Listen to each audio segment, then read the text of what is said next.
Okay, we're live again. Welcome back to the Environment and Transportation Committee. I'm the chairman, Kumar Barve. I'm joined by my vice chair, Dana Stein, and the members of my committee. And here's the order of the bills. House Bill 933, Delegate Bartlett is first. House Bill 226, Delegate Robin Lewis is second. House Bill 284, again, Delegate Robin Lewis is third. Then Delegate 971, Delegate Motz. House Bill 1097, the St. Mary's County Delegation. House Bill 1347, some guy named Barve has a bill. And apparently the mayor of Baltimore wants to testify in favor of that. So we're going to take the mayor of Baltimore and that bill whenever it is convenient for him, not just because it's my bill. And then finally, House Bill 1204, Delegate Ruth. And so with that, let me give the floor to Delegate Bartlett. You have 4 minutes, as always, and all your witnesses have 2 minutes. And welcome back to the committee, Sandy. Thank you. Thank you, Mr. Chair, and to Vice Chair Stein and members of the Environment and Transportation Committee. Alas, I have a bill in ENT, yay. Yay. For the record, I am Delegate Sandy Bartlett, District 32, Anne Arundel County, and I'm here to introduce House Bill 933, the Transfer Tax Housing Trust Special Revenue Fund. This is a local bill for Anne Arundel County by request from my awesome county executive. A letter in support of the bill from the delegation was sent to the committee, and I have with me my Mr. County Executive and members of his fantastic administration, and they will explain the status of affordable housing in Anne Arundel County and the goal the passage of the bill will meet by enabling the County Council to establish a housing trust special fund. So I was reading the Post this morning and I read that newly confirmed HUD Secretary Marcia Fudge said in a video statement yesterday after she was sworn in, and I quote, "The past year has reminded us just how important it is to have a safe and stable place to call home. But right now, for millions of Americans, that sense of security and peace of mind is out of reach," end quote. Adequate housing is a necessity, certainly during the pandemic, but quite frankly, always. That concludes my testimony, Mr. Chair. Thank you. Not at all. Thank you, Delegate Bartlett. We'll take all the proponents of the bill and then we'll entertain questions. And the first we're going to welcome to the committee is the County Executive, Stuart Pittman. Stuart, welcome back to the committee. Thank you, Chairman Barve, and everybody on this committee. It is good to be back on something that's near and dear to my heart, something that I ran on a couple of years ago, which is the need for more affordable housing in Anne Arundel County. And when I came in, I said we were going to do four local county council bills. One was a workforce housing bill, one was fair housing. We passed both of those. The other two are creation of a housing trust fund and a moderately priced dwelling unit requirement for development. And the housing trust fund, we needed a revenue source. So we looked around the state and around the country at other jurisdictions and saw that real estate transfer taxes, when you can separate out the highest value transfers, made a lot of sense to us, and they've worked elsewhere. And so what we did is we proposed for you to give us the authority. We still would need to get this done through the county council to make it work. The authority to separate out the transfers above $1 million. We already have the authority to raise our real estate transfer tax. It's at 1% now. Most of our neighbors are at 1.5 or near there. We could raise it to 1.5 and generate a whole lot of money, but we want to protect the smaller transfers. So we propose that we separate out, and that's what this bill does, and then authorize us for the properties over $1 million. That will it's about 5 to 7% of all the real estate transfers in the county, and that'll get us started with a housing trust fund.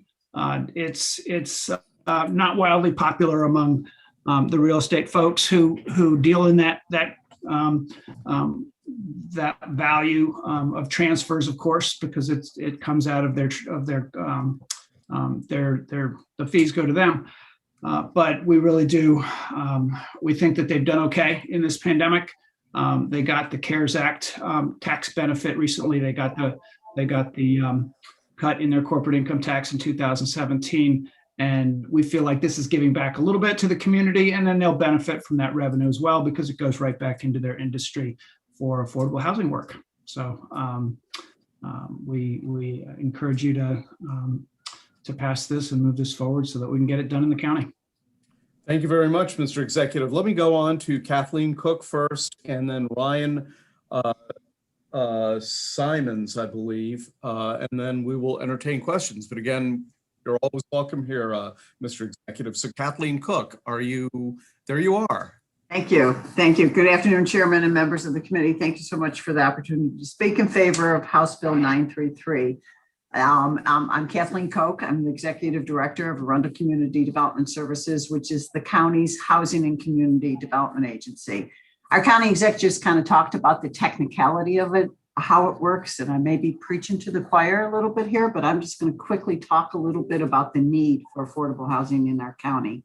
It's an ever increasing need. While the COVID pandemic has left a lot of households, especially at the lower end of the economic spectrum, in a more difficult housing situation, the need for affordable housing was evident even before the pandemic. In 2019, 21% of all of our renters earning 80% and below the area median income, and over 11,000 homeowners were paying more than 50% of their income toward housing. And what that means is one little crisis, and they're just that much closer to homelessness. In addition, a study completed in 2019 showed that there were 17,000 households in the county earning less than $50,000, while we only had less than 8,000 rental units or any types of units affordable to that income level. So the ability to establish a housing trust fund with a dedicated funding source will provide a much needed tool for our county to address this ever increasing need for affordable housing. And I always say affordable housing is not, it's not rocket science, it's money and it's land. And this helps us get a big piece and moves us toward being able to address that need. So thank you. Be happy to answer any questions.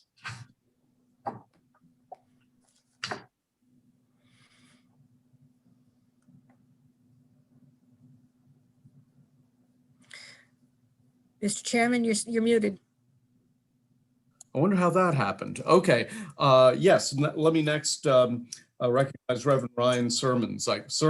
Simons, what I'm having. Sermons, just like the ones you hear in church, but spelled with an I instead of an E. Got it, okay. It was predestined, I guess. Yeah. Good afternoon. Yes, my name is Reverend Ryan Simons. I'm the lead organizer of Anne Arundel Connecting Together. ACT represents faith, nonprofit, and small business organizations across Anne Arundel County. We are part of a nationwide IAF network that includes affiliates in Baltimore City, Howard County, Montgomery County, and as of last month, Prince George's County. Today, I'm breaking one of our cardinal rules: never do for others what they can do for themselves. ACT had 3 people lined up to speak in support of this bill. However, 2 could not take the time off of work. 1 is recovering from surgery. One of those 2 works full-time as a leader in her church and workplace, but shares a 2-bedroom apartment with her adult son, who also works full-time. All are lifelong residents of Anne Arundel County. All are people anyone should be proud to call neighbors. All dream of owning a home in our community. One leader who wanted to be here is a single parent raising children of character while holding down 2 jobs. She expressed being stuck in the subsidized housing complex, and even getting a raise raises rents. She wants to get to a house which she owns, can improve and free up subsidized housing, such as where she is now, which was always supposed to be temporary, so others can get into it. With her and both sons now working, they could be paying nearly $1,700 for a subsidized rental, money that could be going toward a mortgage. A lifeline such as a housing trust fund HB 933 represents is a more cost-effective way for her, and it seems to be cheaper than subsidizing rent. We think this bill will build, not hurt, the middle class. Only 5 to 7% of properties sold in Anne Arundel County will be impacted, and all of those are north of $1 million. Getting working families on the housing ladder is one of the most American ways we can think of to build up the middle class. This is an expensive county, This bill will make it more possible for our leaders, the thousands of working families we've spoken with over the past 3 years as well, to get on that ladder and share the American dream. Thank you. Okay, thank you very much. Let's entertain questions. I think the first question goes to Delegate Healy, and then Delegate Jacob. Hold on. No, I'm sorry. Yeah, Healy, Jay Jacobs, and Jerry Clark in that order. So Delegate Healy. Thank you, Mr. Chairman, and thank you, Mr. County Exec. I'm glad to see you here. And I was just wondering if you were aware that a few years ago, we finally passed a bill that controlling interest, that closed a loophole that many people, especially in Anne Arundel County, were avoiding the transfer tax altogether by creating limited liability companies and selling them without registering their properties and avoiding the transfer tax. So I was wondering if you knew about that, because that was a big deal back in the day. Mr. Executive, you're muted. And there we go. Yes, I had heard about that, and that was great legislation that was sorely needed. In the past, the entire Annapolis Mall changed hands 4 or 5 times and never paid transfer tax. Yeah. So now you'll be able to use that money. Yeah, some folks will always find a way around the law. Thank you. Okay, next, Delegate Jacobs. All right, thank you, Mr. Chairman. So, Mr. County Exec, I believe you did testify earlier that you could raise the local transfer tax, but you chose not to. Is that what you said? We could raise it for everybody. So we want this so that we can protect the ones under $1 million. Yeah. All right. So, and I think Delegate Healy touched on my other question a little bit, but commercial property is also, I mean, this is not just residential property. This is commercial or residential property that, that could be sold, that would be part of this bill that would be sold that was worth more than $1 million. Is that correct? Correct, yes. And so I know it's been a tough year on a lot of people, but it's been extremely tough on some of the big business stores also. In the mall, they've had a pretty tough time too. So I just wanted to verify that it also pertained to them, and they've also had a tough time this year. So. Yeah, and they wouldn't be paying a real estate transfer tax to operate. That would only get paid if an investor were to come in and buy the mall, and then they would. Exactly. Yeah, if they transfer the property, that's what my question was. Yes. Are you good, Jay? Yes, sir. I'm finished. Thank you. Okay, great. Delegate Clark. Thank you, Mr. Chairman. Good to see you, Mr. County Executive. Question for you. I was reading the synopsis here, and it says in here that conveying title to property or a leasehold interest in real property. Now, when it says leasehold interest, would that refer to a small business or a business individual that leases space, but was to say sell their business or sell their assets or in their lease with it? A continuous lease? I believe the tax only kicks in if there's a transfer of the title. Transfer the title of the real property, not the title of the business assets and things like that. I could be wrong. Kathy Koch could jump in if I am, but that's what I believe. That's my understanding of it. Yeah. Right, and the leasehold, I believe, refers to when a piece of property is seen as a transferred, even though it might be through a land lease, but it's real property being transferred. Not a normal type of lease that you lease for year to year, but a 50 to 100 year lease that's actually transferring a piece of property. You mean a ground rent lease?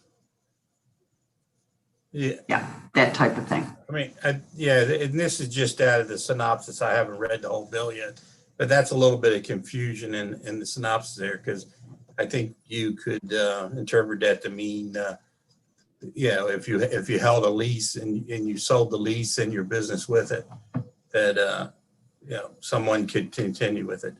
The other question is, I'm curious, how did you come up with the $1 million figure? Well, it had to cut it off somewhere. We wanted to protect the smaller businesses and the regular homeowners. I mean, we do have $1 million plus properties in our county, and in fact, the developers have sort of overbuilt in that area, and it's we want to encourage them to do the lower value homes, in particular, the affordable ones. But that's a figure that I believe Baltimore County did. Baltimore City did, and I believe authorization was created in Howard County to be able to do this at that figure. That's just the one we chose because we wanted to protect the vast majority of the transfers.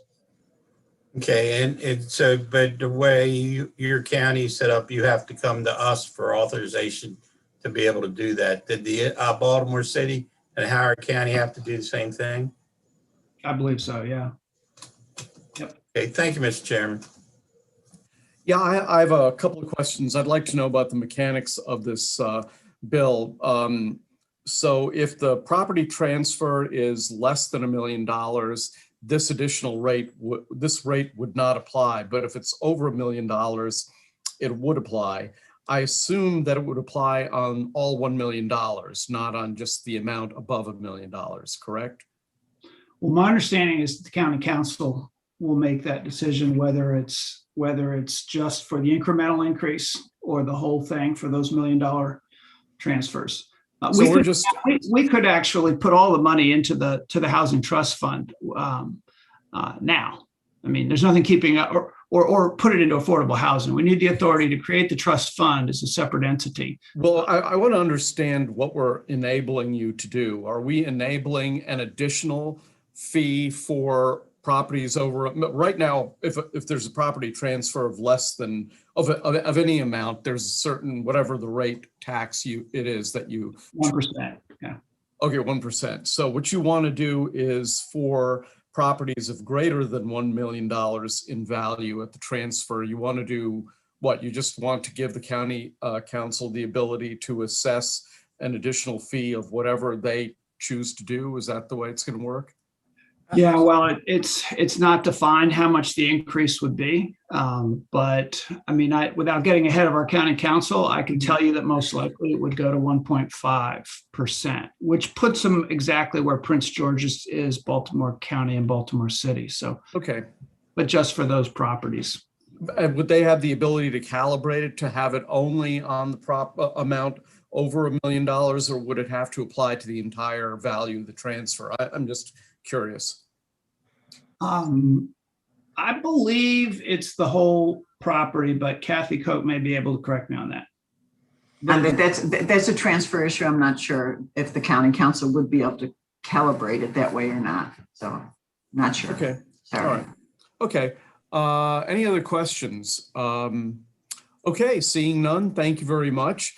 We're going to go to the opponents of the bill, and they are Mary Claire Schuler and Amanda DiStefano. So Mary Claire, you're up first.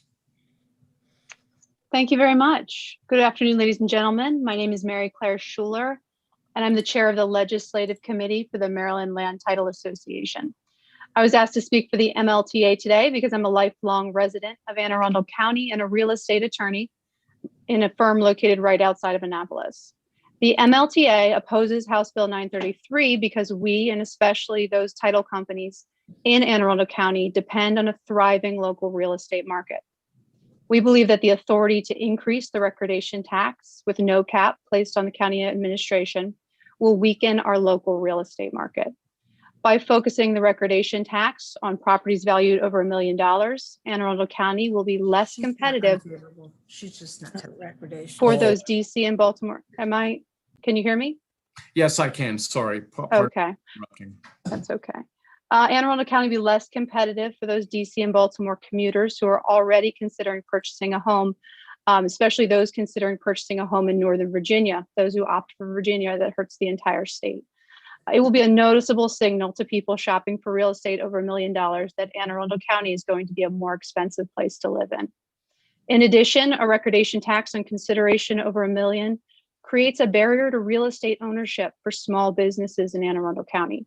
To purchase your commercial real estate gives a small business security for retirement and a sense of local permanence. They no longer have to worry about a landlord who's changing their strategy for their property. A small business cannot finance the closing costs on a real estate purchase. Every dime of this tax increase is going to come out of the budget of that small business who's reaching to improve themselves. That's why we at the MLTA ask that you all vote against House Bill 933. Thank you. Thank you. I have to apologize. Amanda DiStefano is not opposed to the bill, and she's only offering a written testimony in favor. So we've got questions. So Delegate Healy has the first question. Thank you very much. My question is, you keep talking about the recordation tax. Oh, my apologies. That was a transfer I wrote down my notes wrong. Transfer tax. Yes, that's correct. Okay, I just want to know because those are distinct different taxes. Yes. Okay. One applies to loans and one just on transfers. Yes, you're right. Transfer tax. Either way, the opposition by the MLTA is the same. All right, thank you. Delegate Parrott. Thank you, Mr. Chairman. I had a question about the transfer tax. In the example of the Annapolis Mall, do you think that having a high transfer tax like this would actually get in the way of someone even wanting to come into the area to invest in that mall to begin with? Well, yes, when you're, especially in something like the mall, you're looking nationwide for where you're going to spend your $20 million to purchase commercial real estate. And so in that respect, and on that scope, Anne Arundel County is competing against every other county in Annapolis, as well as every other state in the United States for someone like Westfield to come in and invest. But $1 million in the commercial real estate sector is not just for rich people or big businesses or, Coca-Cola. That's every car wash and storefront in Anne Arundel County. I mean, there's obviously some under $1 million, but a large majority of commercial real estate is over $1 million will be subject to this. So like the car wash that's on Route 2, I don't know. Sorry, I can't really describe exactly where it is, but it's really big. No, so I know exactly $1 what million. you're talking about. Yeah. Probably. So that's probably yes. $1 million. And yep. Okay, so if the current owners decided that they didn't want to maintain, or they couldn't maintain it for whatever reason, maybe COVID's hurt them, and they wanted to sell it, this would get in their way of selling it, and it could end up just becoming a vacant lot. Is that true? Yeah, it's going to raise the cost for the seller and the buyer to complete that transaction.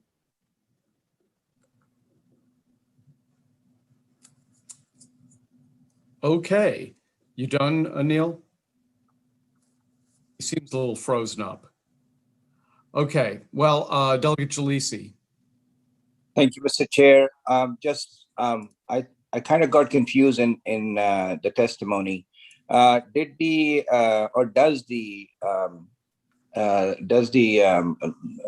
delegate expect that there would be no caps on the transfer taxes once or if this bill is passed over for a property which is over $1 million, or would the existing tax rate remain whatever it is in Anne Arundel County? I think that question is for me. So I think that if this bill is not passed, then right, things will remain the same. That's my understanding. There will be no change with respect to the transfer tax will remain the same, and it won't be an additional. It won't be an additional amount for transfers of real property over and above $1,000. Oh, if only $1,000, $1 million. Sorry about that. No, but what I'm saying is there was someone said that it would remove all caps, like if it is today 0.25% over for properties over $1 million. Are you saying that that can be adjusted as the time went on, or are you specifying that it's going to stay the same or whatever? If you don't mind, The bill is enabling, the bill allows the county council to make that decision. Right. And there's Okay. there's no cap now. So this wouldn't add a cap. There's no cap. We just want to be able to separate out those properties. And then there's, of course, there's the property taxes, which Anne Arundel County has the lowest in Central Maryland. We're the 7th lowest in the state of Maryland. So of course, buyers consider that as well. Thank you very much. Thanks for helping me understand. Delegate Amprey. All right. Thank you, Mr. Chair. So this question is for Claire.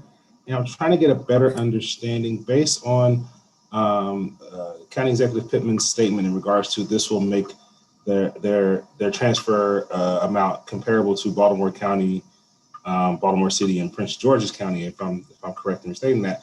And you're saying that this will severely alter it'll mess with the economics, but if it's going to make it competitive with next door, I don't see where you're going to get. I'm not understanding the competitive disadvantage you'll have as a county. I can see if it was raising it above the surrounding counties, but if it's going to be on par with the surrounding counties, I'm trying to understand the argument as to why this would be such a burden and how it would really change the opportunities in Anne Arundel County. Sure. The statute doesn't specify what the increase is going to be. It simply opens up the ability for the local county administration to increase it to whatever they feel they should increase it to. So we don't know as an industry, and it makes us nervous that we don't know what kind of increase on over $1 million properties we're facing. We know Pittman has mentioned increasing it to 1.5, but there's nothing here in this bill that gives us the comfort that it is only going to be at 1.5 and stay at 1.5. So we're going to have to refight this every time the county administration feels that it needs more money. In addition, especially when you create that line of over $1 million, we're going to treat you differently. We don't see other counties doing that in a significant way. So it's very easy for a real estate agent in Northern Virginia who finds out that their client's considering getting that nice waterfront in Annapolis. Oh, Anne Arundel County, they treat the over $1 million differently. And so that's a real clear thing to point to that's going to distinguish Anne Arundel County from the rest of the local real estate market. So yeah, we want Anne Arundel County to be as attractive as possible. Understood. Just a quick follow-up, if I can, Mr. Chairman. Go ahead. If the numbers were set up to where it would be always comparable and competitive with the surrounding districts, then you would be okay with this? And this is for Claire. I'm sorry if I'm not there. Oh, I'm sorry. Yeah, so I understand. So that would certainly be, it would certainly change the equation for us. We haven't been presented with a number until, Mr. Pittman's recent mention of 1.5. As close as we want Anne Arundel County to be as inexpensive to live in as possible. It is always our position to try and keep real estate transactions as affordable for people as we possibly can. But yes, if we can stay within competitive range, that's even better, because we don't want to have to refight this battle every single year as new needs arise. And also, recordation and transfer tax as a tax base is extremely volatile, because it tracks with the real estate market. And anyone that's been in our industry since the last 15 years knows that we don't spend our whole income. You always put something away for the rainy day because they come. And so then where is this housing trust going to find its funding when the rain comes? And it always comes. So it's not a very stable source of income. And so then we're constantly having to battle increases during those years that things are tightening. Okay, thank you. Thank you so much. Thank you. Delegate Clark and then Delegate Stewart. Thank you, Mr. Chairman. Thank you for the second bite. And this question can answer by anyone that feels inclined. So basically what we're asking for here is just the authority to have a housing trust special reserve fund. The funding of it is not part of this bill. I mean, you have the ability, the county has the ability to fund it any way they deem necessary, whether it be by increasing the transfer tax or using budget surpluses on a yearly basis to put money into it. Is that correct? It's correct that it's important to authorize the creation of the fund. However, we also are requesting authority to separate within our transfer tax structure, basically to have progressivity within it, so that we could separate out those $1 million properties, raise the amount for them while protecting the ones below $1 million. So that requires state authority. And that requires state authority. Why? I don't quite understand why that would require state authority. I mean, being your charter government, I would think that you would have the ability, or your council and yourself would have the ability to do that.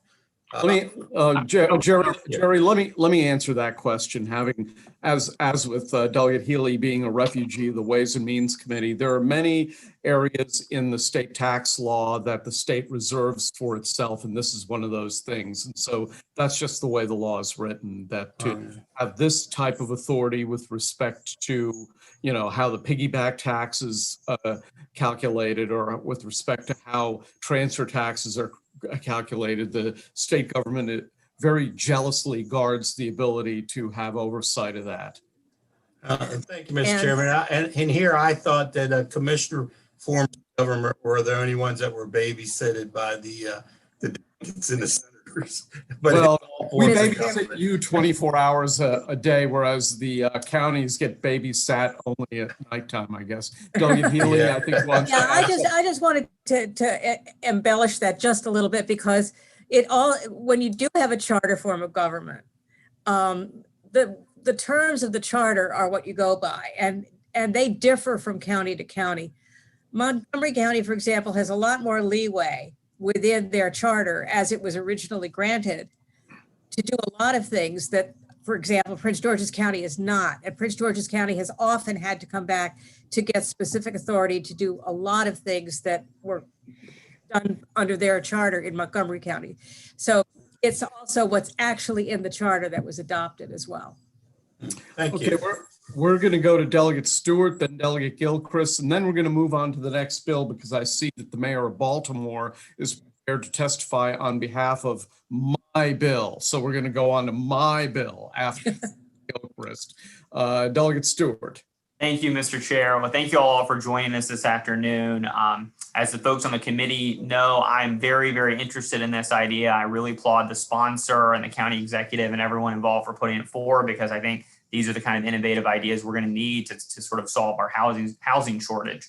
But just following up a little bit on, I guess, some of Delegate Ampre's questions, and Claire, you can answer this, or anyone else. The way I view this is, right now, it seems like the county executive is pretty determined to get some new revenue out of the transfer tax and to put that into a housing trust fund to fund affordable housing. If we don't pass this bill, I think we can easily have a situation where Anne Arundel County just raises the transfer tax for everyone, which seems like it would be an outcome that the opponents would like even less. And by passing this bill, what we're simply allowing the county to do is to target any transfer tax to those who can most afford it. I mean, I'm not very persuaded by the idea that someone buying a $1 million home is going to buy in Virginia rather than Anne Arundel County, simply because it's a cost difference in 0.5%, which comes out to maybe a few $100s or maybe a few lower thousand range at most. I don't think people are, who can afford that much house really care that much about that small amount of money.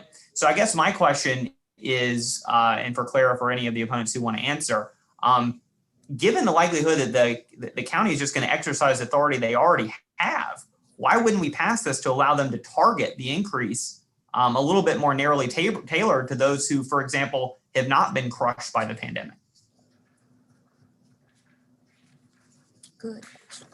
Thank you for your question. So the MLTA opposes tax increases on real estate transactions wherever they find them. So if this had been at the county level an increase on tax on everyone, we would oppose it strongly because we believe that affordable real estate transactions are good for everyone, because a strong real estate market in Anne Arundel County or in Maryland by extension improves the entire economy and gives people more options and more money to work with when they're buying real estate. Like I said before, the $1 million consideration isn't just on fancy houses and rich people.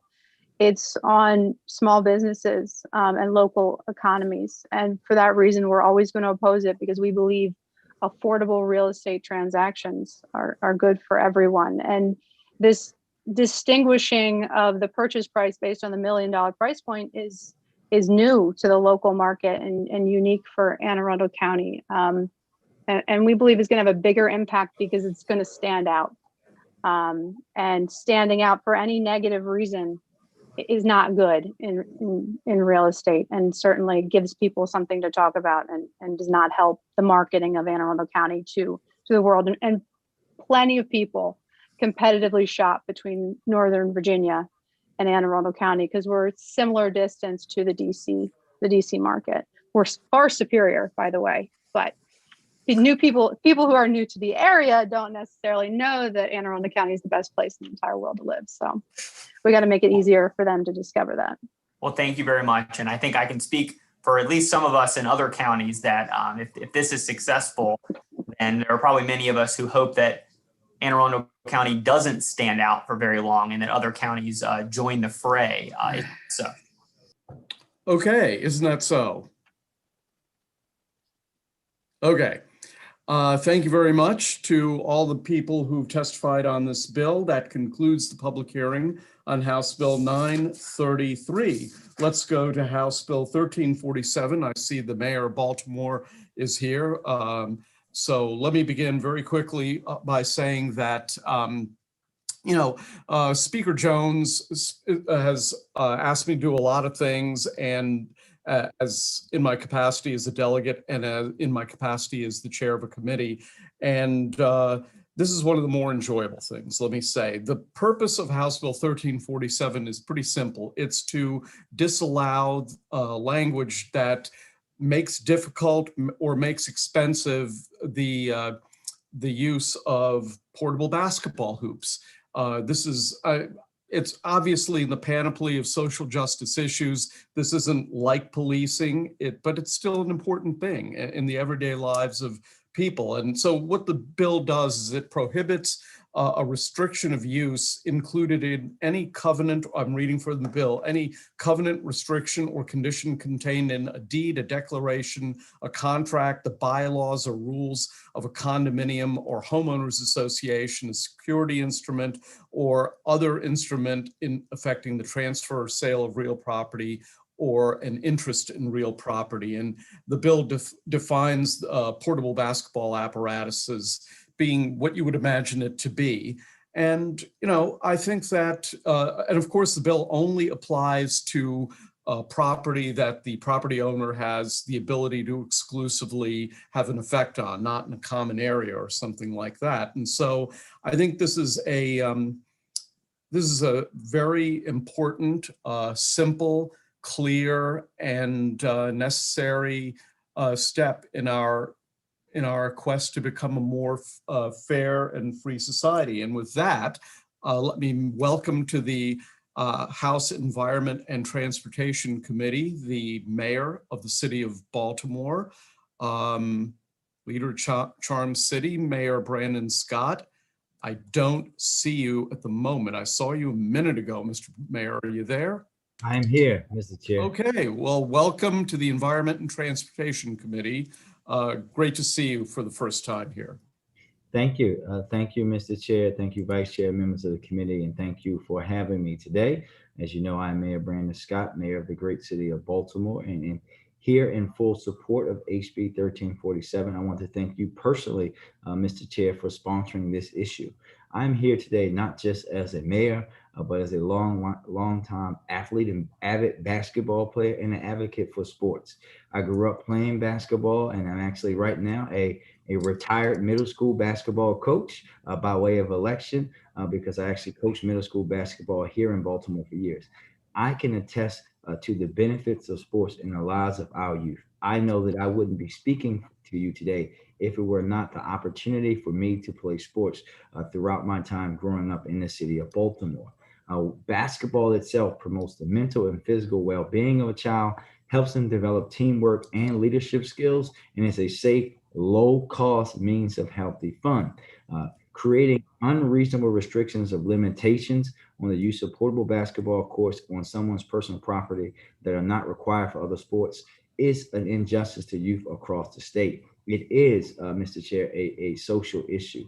Young people need support and encouragement to safely engage in these activities. This starts with communities investing in the well-being of our residents and providing that opportunity at a time when we need to be providing more recreation, more basketball courts for young people. Restricting them throughout our state is the exact opposite of what we want to do. And we also know that this sport, like no other, brings people together. When I was a middle school basketball coach, we had a tournament of middle school teams, private and public, that brought young people together from neighborhoods that are like worlds apart. And the relationships and the bonds that have been built through that tournament still last today. We know that we have to create more opportunity for our young people to stay active. And with that, I urge a favorable report on this bill. Thank you very much for having me. Thank you, Mr. Mayor. We're going to, what are your time constraints? Do you have to leave now, or can you hang for a little while? I have a few minutes if you want me to. Well, I'll tell you what, ordinarily we would go through all the witnesses, but since we have the mayor here, you know, it's one of the toughest jobs in Maryland, being mayor of Baltimore. So if there are any questions for the mayor, and we have a question from Delegate Boyce, also from City Baltimore. Thank you so much, Mr. Chair, and thank you so much, Mayor Scott. It's good to see you. And thank you for being here in the Environment and Transportation Committee, the best House committee. So I'm just putting that out there. So, so I just want to be clear. Does this help remove some of those signs in Baltimore City where it says no ball playing?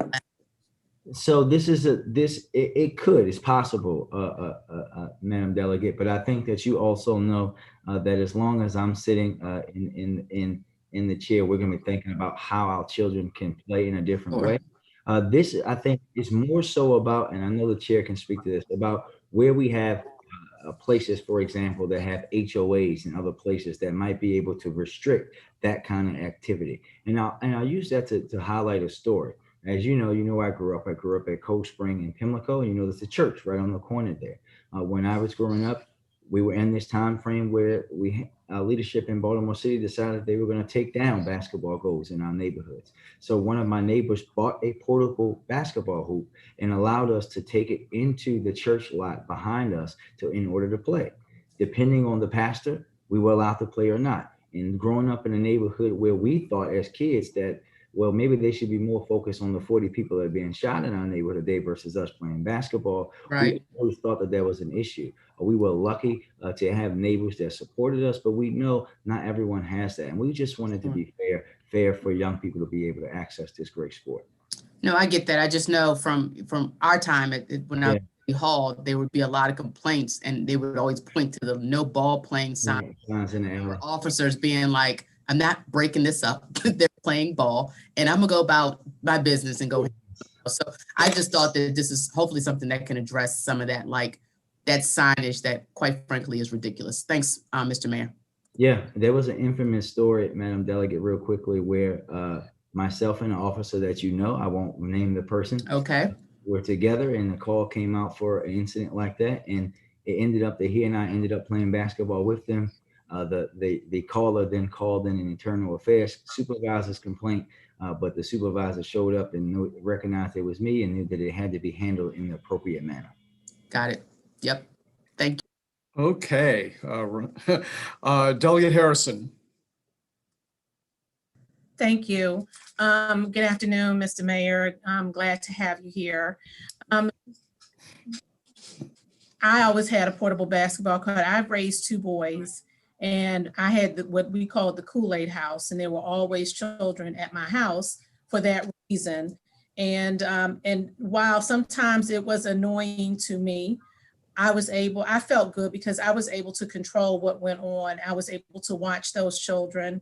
They had a safe environment, and we never had any incidents. My question is, I don't live in an HOA, but I know that sometimes these courts will sometimes be on the street, like in a cul-de-sac. And I'm not as familiar with the city of Baltimore, and I don't know how many cul-de-sacs you may have, particularly in an HOA. Would this prohibit or allow those courts to be like placed in the cul-de-sac, like right at the curb, so that they could continue to play because perhaps there's not enough space in the driveway or whatever the case may be? I'm just not familiar. Delegate, I'm looking at my bill here, and I believe it's really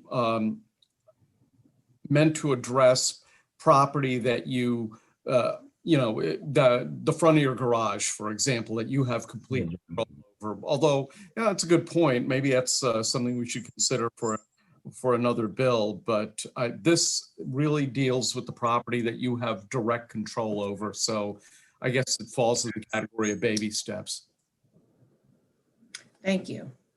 And I think, Delegate, I would just say that also we have to also further the conversation. I think the chairman is right, but further the conversation, because when you think about cul-de-sacs or driveways in America, a basketball hoop is almost, you think about that immediately, right? I think about it's more so you see a basketball hoop than a car in many places. And I think that in this moment of reckoning and racial reckoning, really, we have to think about what has happened around this in the country, especially in our governments, local governments around basketball hoops. We've seen them taken down out of our parks in many instances. We're doing the opposite here in the city, but we also are pushing. And we've had that happen. I had it happen in my own neighborhood prior to me getting elected. I had a member of an elected body decide that they were going to take out this whole basketball court in my neighborhood. And then when the complaints went through the roof, when I got into office about kids playing basketball in the street or at the end of the driveway, my observations were, where else do you expect them to do? Where else are they going to play it? We have to provide more opportunity in a safe way too. And I think this can be a part of that conversation moving forward. Are there any more questions for the mayor? Now, of course, Mr. Mayor, you're welcome to be with us for as long as you wish, but I'm going to go to the other witnesses who signed up in favor of the bill. So again, thank you for joining us, and thank you for helping my bill. Let me just say. Yes, sir, Mr. Chair, anytime. Thank you. Okay, so in the following order: Marissa Coleman, Tommy Thompson, Keith Stevens, Cooper Chasm, Scott Phillips. In that order. I also see Jim Campbell. Are you here for that bill, Jim, or some other bill? Well, maybe he's here. I don't know, for some other bill. Anyway, Marissa Coleman's first. Marissa? Hi, good afternoon. My name is Marissa Coleman. I'm honored to speak on behalf of this important bill. I'm a lifelong Prince George's County resident, currently live in Mitchellville, Maryland. Just want to share my story. I was 10 years old when I wrote my dad a letter informing him I wanted to be the greatest women's basketball player in the world. I left a note on his pillow one day as I left for school. I came home that afternoon. He sat me down at the kitchen table and asked me one simple question: are you ready to put in the work it takes to be great? And without a hesitation, I replied with a simple yes. A couple weeks later, my parents surprised my brother and I with our own basketball hoops in our backyard. And that was the beginning of my dreams coming true. Fast forward 24 years, and I sit here today as having an 11-year professional career, playing in the WNBA for 10 years and abroad for 11. I sit here today as a graduate from St. John's College High School, having earned a scholarship to the University of Maryland and graduating with a degree in communication. I also sit here today as a collegiate national champion, 2-time college All-American, the #2 draft pick in the 2009 WNBA draft, a WNBA All-Star, and have appeared in the WNBA finals. But the most ironic thing is those aren't even the things I'm most appreciative of the game of basketball. I'm thankful for basketball for the opportunities it provided me off the court, for allowing me the chance to travel to over 25 countries while living in 7 of them, Basketball has given me the opportunity to hone skills that only a team sport and environment can provide. Basketball has introduced me to lifelong friends, mentors, and coaches, people who, when I unexpectedly lost my mom in November while I was living in France, dropped everything to do what they could to help me through this process. Without these people, I don't know how to survive these last few months where we continue to just push through. Basketball has also helped transition me into my other passion, which is business, where I've been a franchise owner for almost 7 years. I've been featured in Forbes that highlighted female athletes, blazing into the male-dominated business world. Without basketball, I'm not sure these opportunities would have presented themselves. I worked extremely hard and sacrificed a lot, but basketball has paved the way. There's no way as a 10-year-old girl with just a dream and a passion for the game would I believed I'd be sitting here, today having accomplished all that I have and being able to testify on behalf of other kids who have hoop dreams and parents who just want to do what they can to make their children happy. Even if the end goal is to be great or to play on a team at all, why deny the families the opportunity to create important memories? By denying homeowners the opportunity to have portable basketball hoops, especially in these trying times we're living through, we'd be stifling dreams, opportunities will be missed, memories won't be created, and fun won't be had. Some of my best memories growing up are my brother and I in the backyard while parents watched from the kitchen window.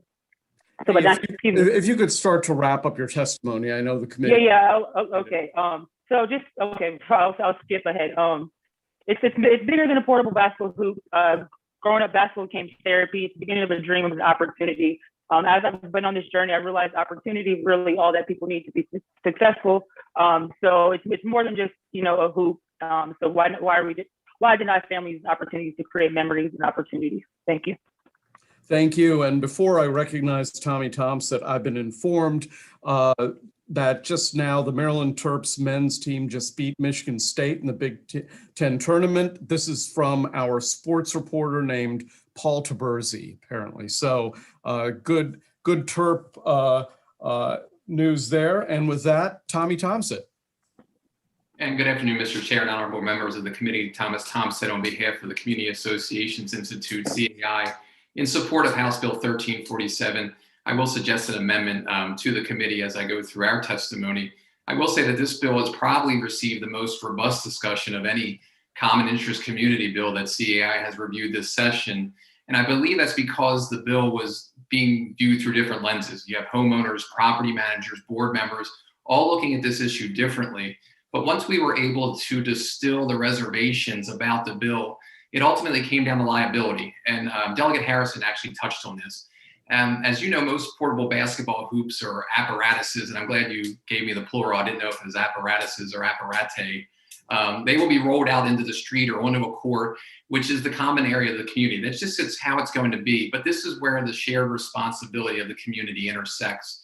And should there be an unfortunate incident, property damage, a personal injury, or even worse, the moving party in the lawsuit is going to not only look to the parties physically involved in the incident, but also the community itself, because they're viewed as the deeper pockets. But as you know, from all the bills you hear about community associations, they tend to be the emptier pockets. And so litigation becomes a real burden on these communities. So we hope the sponsor will consider an amendment to mirror what we see as great language in the law this body's already adopted in relation to dog bite cases. That's found in 1901 of the Courts and Judicial Proceedings article, and it relates to limiting that liability in such instances. And with that amendment, we wholeheartedly support this legislation. Okay, let's go to Keith Stevens, and after Keith will be Cooper Chasm and Scott Phillips in that order. Keith. Chairman, how you doing today?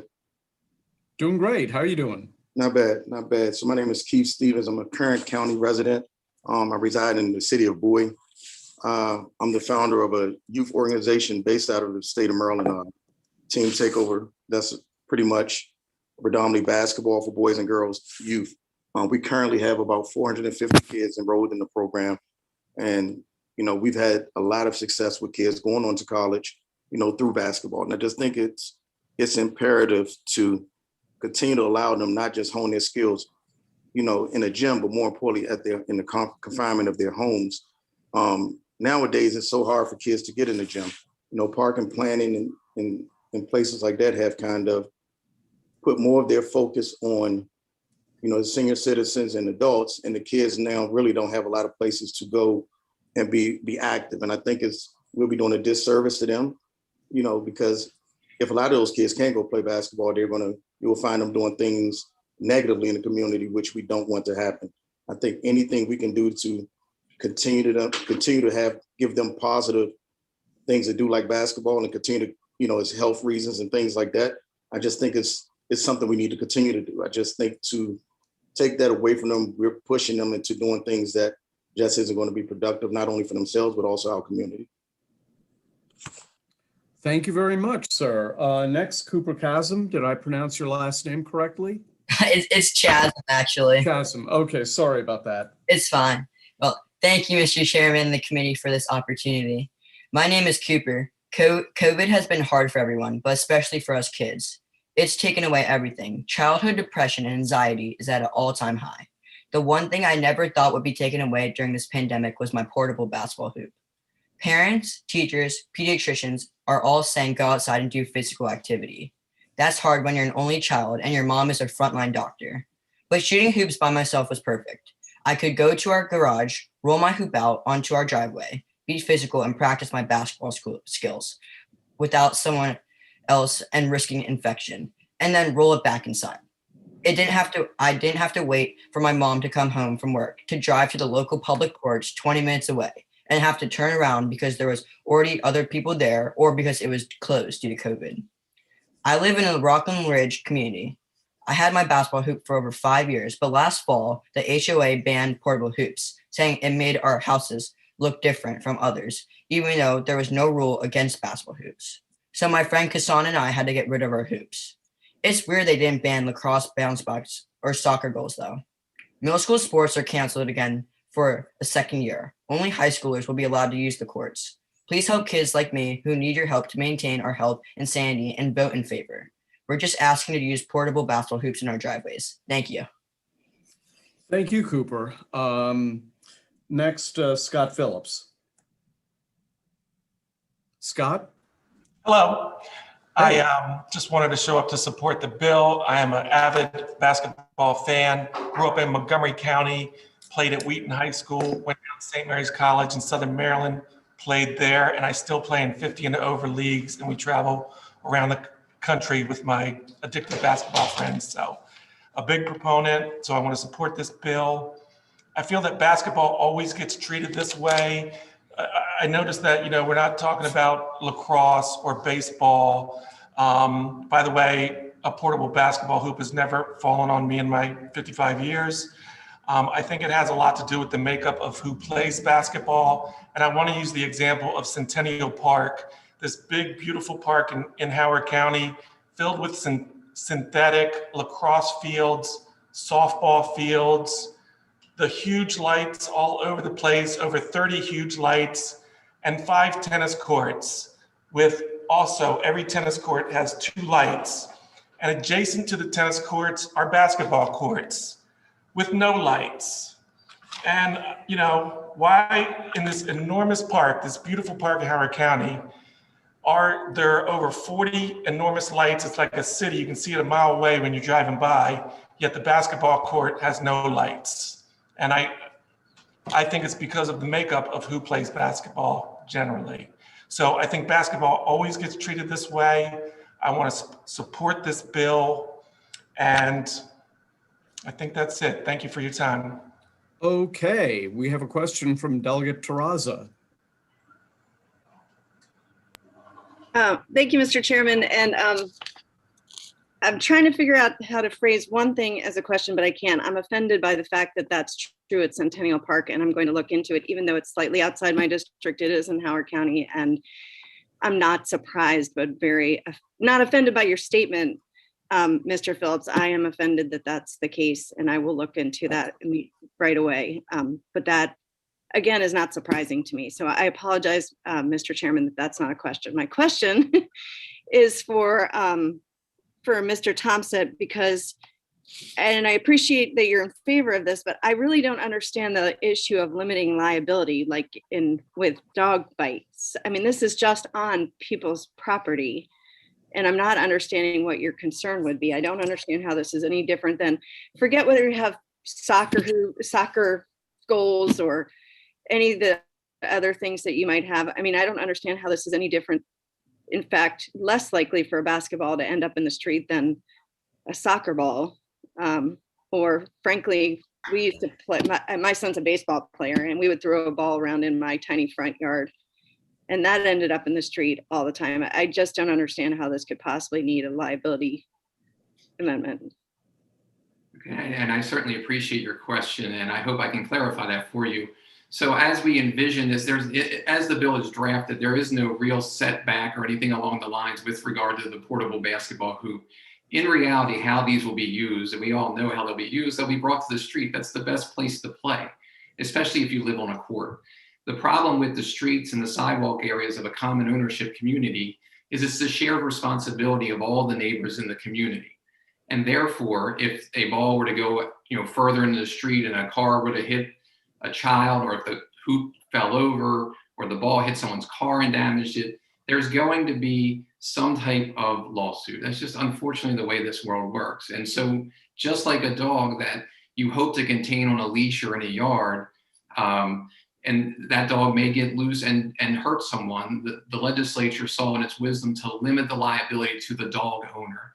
And in this case, our request is that if an injury occurs or if property damages occurs as a result of the portable basketball hoop, that the liability is limited to the owners of the basketball hoop. That's all we're saying. We're not trying to change this bill in any way, restrict it anymore, prohibit people from playing. We just want there to be a recognition that in these communities, the intersection of your personal property and the community's property is very close, and this more than likely will occur on the community's property.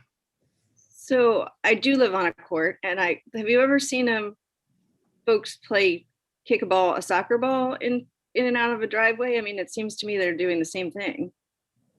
I've seen that and done that myself. Yes. And okay, so I mean the ball and we don't have a liability for that, do we?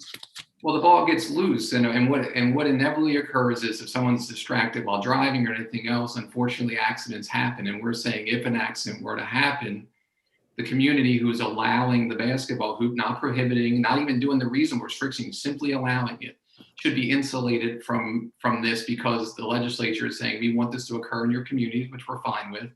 But because this is occurring in your communities, we are going to protect you in case there's an incident that were to occur, so you don't incur that liability, if that makes sense. Just for basketball? Well, just as it relates to the portable basketball hoop.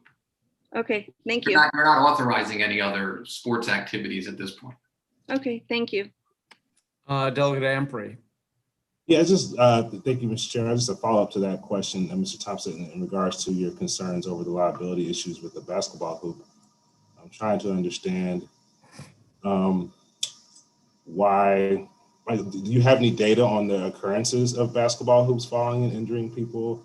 And then, I think about other sports.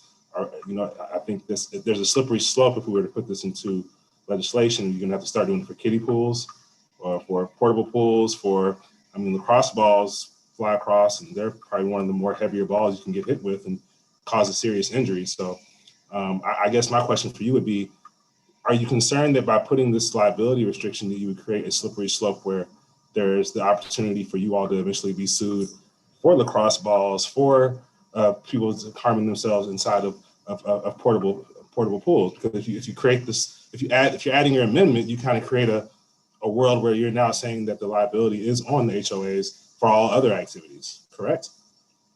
I appreciate that question, and I don't necessarily see it that way. And that's why we look to other parts of the law for guidance. And that's why we look to the dog bite legislation, because that provided this type of limited liability. I can get back to you. I don't have any data with regards to that. I'm just speaking to how normal life plays out in the course of a day, and unfortunately how litigious we are. I'm a lawyer myself. How litigious we are as a society, and we look to the deeper pockets in the situation, and at least optically we appear to be the deeper pockets in these situations. But as you will see as you're on the committee longer, these community associations struggle with getting fees and assessments and everything else. So even if they're going to prevail in a lawsuit or be the judge finds that they don't belong in the lawsuit, it's still the actual part of litigation that becomes very costly to the association. Yeah, so I guess quick follow-up, Mr. Chair. I'm just if you could address the part of the question, Ms. Thompson, as far as, again, if we were to take in your amendment, then you would be allowing all other forms of play or toys that could possibly cause harm. Then you are admitting that the HOA or the entity that is overseeing the properties would be liable for all types of injuries. I'm just trying to understand, like, how if we're carving out basketball goals, we're then saying that everything else is not personally liable. So therefore, if we're carving out basketball goals, we're then allowing you all to take on even more liability with all the other ways people can get hurt and harmed. So I'm trying to understand how you could, so I guess the question is, aren't you actually creating more opportunities to be sued by adding this provision? Well, I think we're asking for the provision because the only other way we would be able to address liability is by prohibiting the basketball hoop being in the street. And by law, when this passes, as it should, again, we're supporting the bill, we have no other way to really restrict the ball being in the street. And so we're asking for the liability provision. We're not acknowledging that all other things that occur in the street fall squarely on the HOA or the condominium or the co-op community. Yeah, okay. Well, I think maybe a conversation offline to help me understand the legal components of how this could possibly affect HOAs as a whole. But thank you so much. Thank you, sir. I appreciate it. Okay, Delegate Holmes, Healy, and Boyce in that order. Thank you, Mr. Chair. I understand when I'm reading the bill, and I can understand a lot of the concerns that Mr. Thompson is talking about. However, the concerns that, as I understand it, reading the bill, Mr. Tommy Thompson's concerns are probably more addressed in the HOA portion of the bill, not necessarily the condominium portion. As you all know, a condominium in those parking lots, et cetera, a condominium, that's a common area that's owned and operated by the condominium. In HOA, like where I live, the portable basketball hoops that are there are on the edge of the private owner's driveway. And that's fine. That's what the sponsor of the bill is addressing, private property HOA, that's fine. But when the kids play, they're in the street. In the HOA, the street is a street that's owned by the county. It's a county-owned street. And so what I would like to work with the opposition in this bill, if there's going to be some type of liability provision put in here, we need to make sure we understand that although the hoop might be on a private driveway, the players are actually in the street in most cases. So we need to make sure we address those as well. Isn't that so, Mr. Chair? Thank you very much.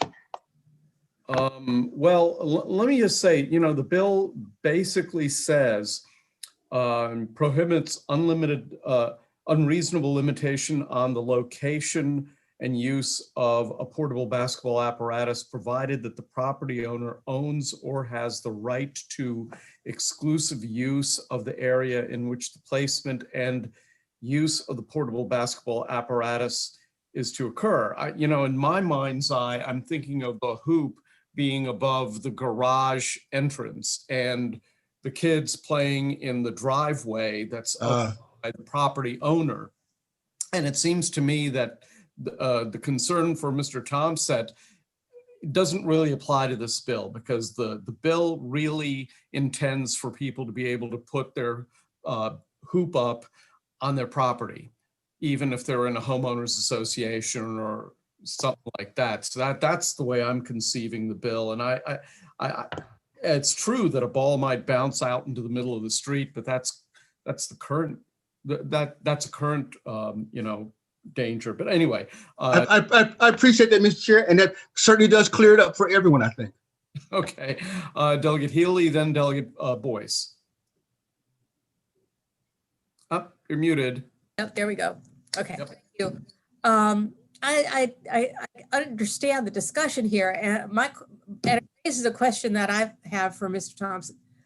A lot of HOAs, not a lot, but quite a few, are built around golf courses, and golf balls hit siding, break windows on a regular basis. So, what kind of liability does the HOA have when it's built around a golf course? Is that already taken care of in the law somehow? I believe that liability is typically waived when you actually pay to go to the golf course. You'll see signage as well as usually notification on your receipt of some type that it's your responsibility should you damage the property or break a window or something along those lines, that you as the golfer are responsible. It's not the course nor the homeowners association that the course is located in. So that okay, well, that's the general way it's done then. There isn't if the golf course is just for the people who own property there, for example. I would have to look into that. I'm not quite sure of any communities in our state that is strictly reserved for the community residents, but I can look into that for you, Delegate Healy. Yeah, it just seems to me that that's just kind of thing that there's all kinds of liabilities from that people won't even know that they've done it necessarily. But you come home from work and you find a dent in the side of your house siding. I know people who live on those places. Sometimes they change their minds after they've lived there for a while. Thank you. Okay, Delegate Boyce. Thanks, Mr. Chair. So I'm trying to get clarification either between Mr. Thomasette or Mr. Chair. If I live in I think to Delegate Harrison's point, if I live in a cul-de-sac where, yes, I could have my hoop in the driveway and we play in a driveway, but oftentimes you tend to, I was a kid once, you play in the cul-de-sac per se. And so I'm trying to figure out, one, would this bill prohibit any play, whether it's a basketball court, within that cul-de-sac per se, or that loop where we kind of all commonly own that space? Well, Delegate, let me answer it from the perspective of what I think for my bill to do. Sure. If you put up a hoop on your property, yep, you and your kids or whoever plays using that hoop on your property, I think this law is specifically written to apply to that. Now, the whole scenario of, and I've seen basketball hoops. I owned a house in a cul-de-sac, and my next door neighbor had a basketball hoop in the cul-de-sac, and nobody cared about it. But I don't think my bill really applies to that, because technically speaking, the cul-de-sac is not property that the owner owns or has the right to exclusive use of, which is what the language says in the bill. So I don't think the whole, I'm not saying that finding some way to make the cul-de-sac or the playing of ball in the street, I'm not saying that's not an issue. I just don't think it's the subject of this bill. Okay, I don't know. I can remember playing in a cul-de-sac, whether it was jump rope or roller skating or basketball, or I'm just wondering, it is while it's a common area or whatever, how many houses are on that space. I'm just trying to think about how the liability to Mr. Thomasette's amendment doesn't include, I think, to the point of everyone else, everything else, from jump roping to skating to lacrosse ball throwing to. I'm just putting it out there. I guess to make an analogy, Delegate, I think if you were, skipping rope in your driveway, I don't think the HOA would currently have any liability because it's your driveway.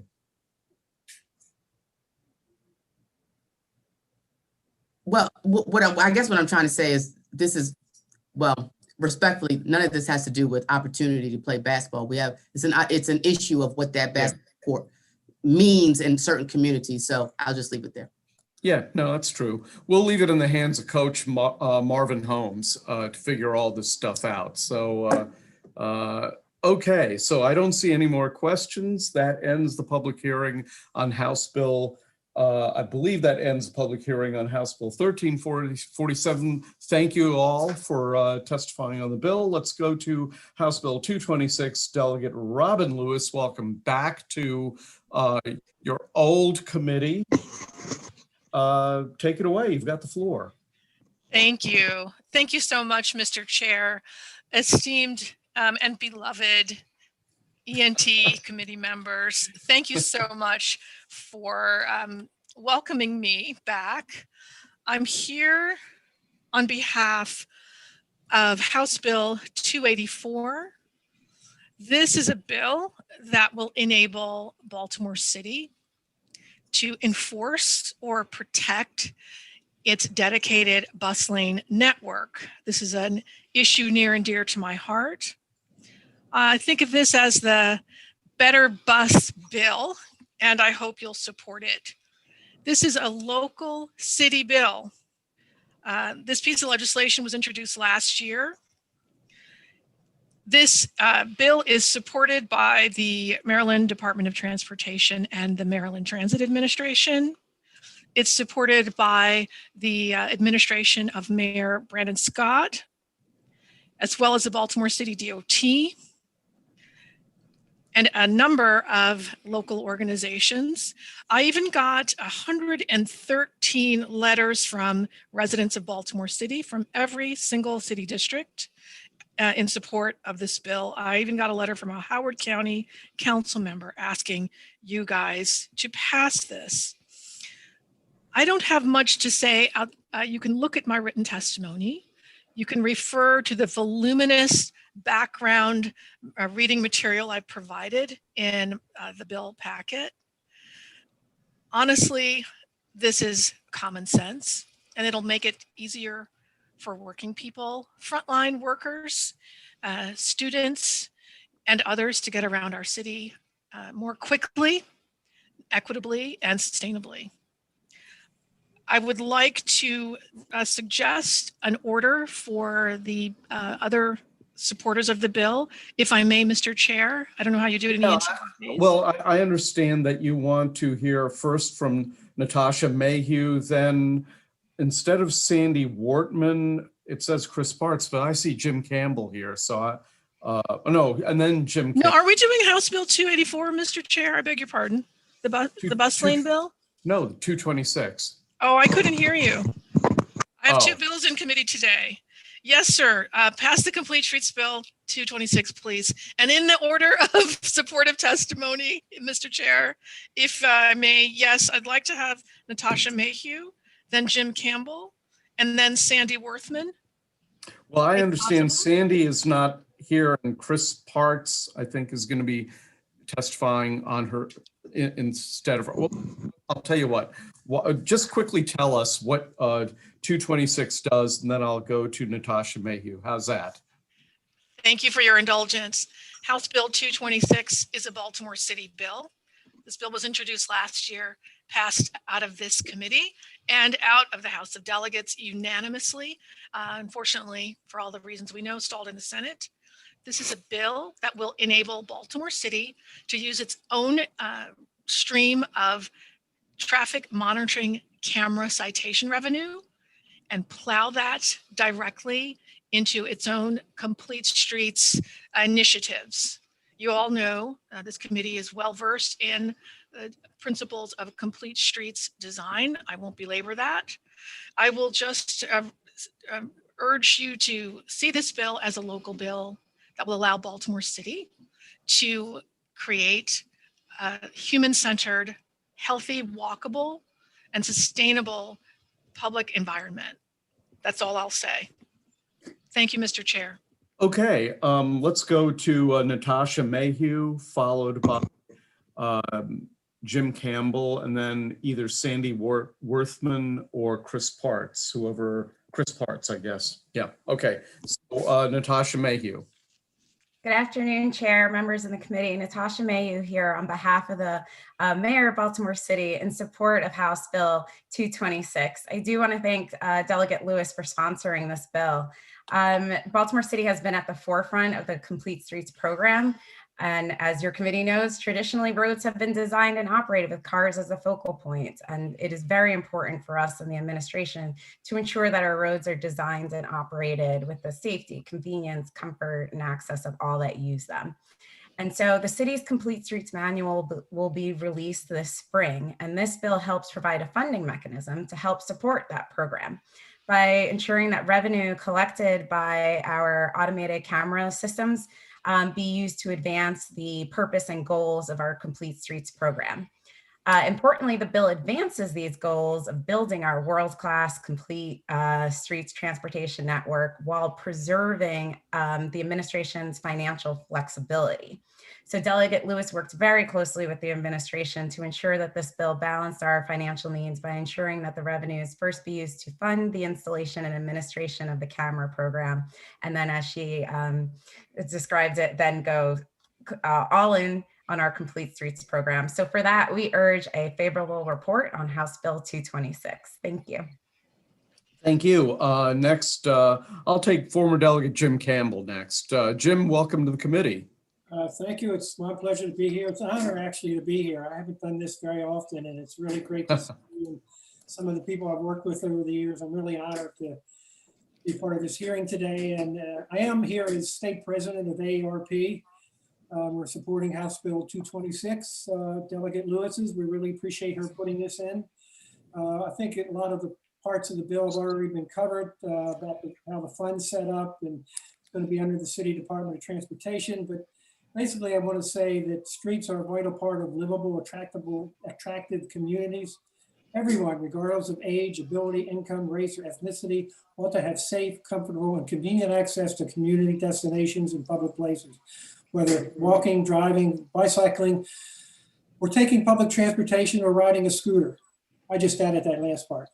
But too many of the streets are designed only for speeding or avoiding creeping traffic jams. And we really like this because it seeks to improve quality of life for older adults. It's really something needed in the city, and we strongly urge a favorable report. So thank you for your time. We really appreciate it. Jimmy, did you just say you're the president of Maryland AARP? Yes. Well, I'm sorry, what? Volunteer. Okay, but you're like the head dude, right? Well, you could say that, yeah. Well, I'm 62 years old, and so I guess I send you a membership. You as the chief old coot of the state, then, right? Yes. Okay. All right. Every person who's 63 and older is now going to send me hate email if they use email. Okay. No. Chris Parts. Good afternoon, Mr. Chair. Thank you for saying coot. I have not heard that word. You can hear more about it too. Right. Okay. Well, clearly a younger person than me, Chris Parts. Thank you, Mr. Chairman and members of the committee. I'm here on behalf of AIA Maryland and also the American Society of Landscape Architects, representing 2,000 architects, 350 landscape architects who work in the built environment and are really cautious and careful about building streets that support walking, biking, riding, and participating in city life. One of the things that this pandemic has done really is to get our residents out of the car and experience the city on foot or on two wheels. And hopefully this is a trend that will remain as we work our way out of this public health crisis. Complete Streets does focus on creating environments that put safety over speed to balance the needs of multiple modes of transportation. And in doing this, it helps to really encourage individuals to support the local economy, to take part or become aware of local cultures and enjoy the natural environments. This program also focuses on providing equity of investment across the city so all residents can experience a better and safer urban environment. I moved to Baltimore probably 30 years ago from Berkeley, California. I continue to ride my bike, quite a bit, run and walk through the city. I have been struck by a car while riding my bike, and I can really appreciate the improvements that have happened with the complete streets. And I'm also keenly aware of improvements that need to continue to happen to make our streets more friendly for those who use them. We care deeply about the city, and this is a really important part for making our city usable and livable and workable for those who inhabit it. We ask for your support for House Bill 226 to help make the streets of Baltimore safer and a more pleasant place for everyone. Thank you. Thank you. And I believe that's everybody who, no one signed up against the bill. I believe that's everybody who wishes to testify. So let's go to questions. And I think, hold on. Looks like the first question goes to Delegate Weigel and then Delegate Ruth. Thank you, Mr. Chairman. I was going to ask where the money goes currently, but when I look at the fiscal note, it says Baltimore City didn't respond this year, but last year they did. They currently already use the funds for this purpose, so this just codifies current practice. Do you agree with that statement? Thank you so much, Delegate Weigel. Mr. Chair, I'm not familiar with your rules in this committee. Can more than one person answer? Yeah, oh yeah. Okay. But not at the same time.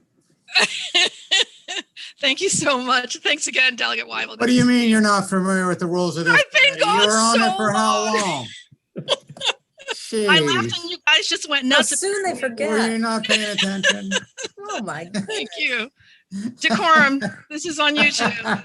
No, it's completely appropriate for members of the ENT committee to heap abuse upon former members. That's totally within the rules. Well, in that case, I feel right at home. So I'll take a stab, and then I think I might ask Ms. Mayhew to follow up. But Delegate Weigel, thank you for your question. Here's the thing. Baltimore City already collects revenue from traffic monitoring citations. On paper, the city, their rules and ordinances say that revenues from those traffic monitoring camera citations go towards the roads, towards street and road improvements.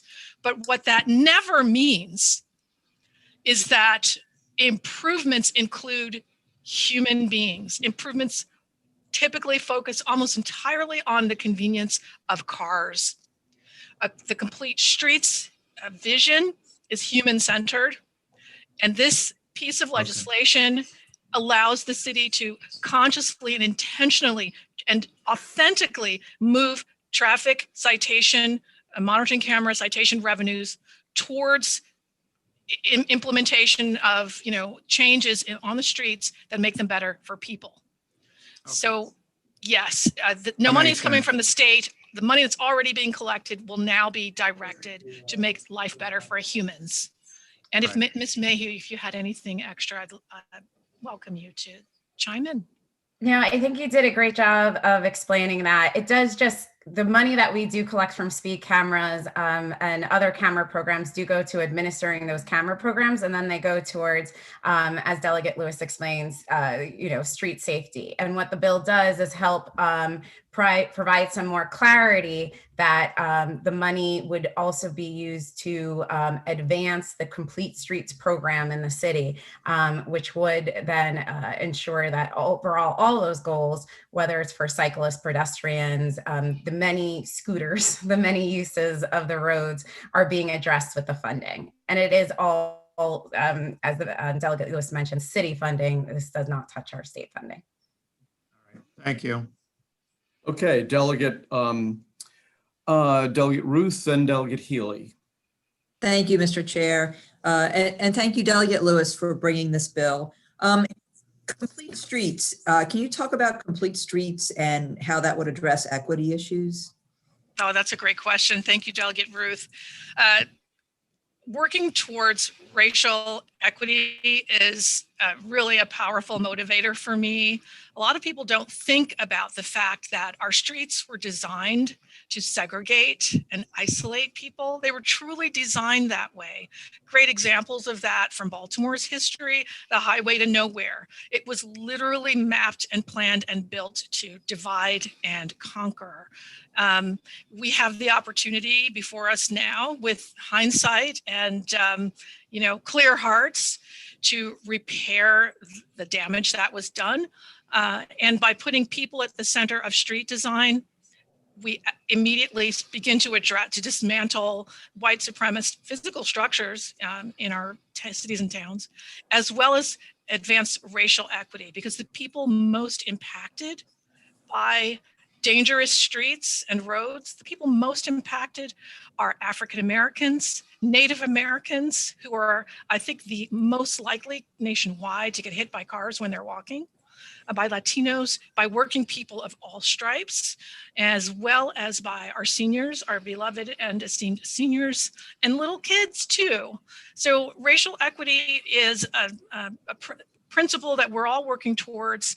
A lot of people think of it in the context of criminal justice, but the reality is we change our streets, center them for humans, center them for the most vulnerable and historically disadvantaged. We immediately transform the places where we live to places that are better for all.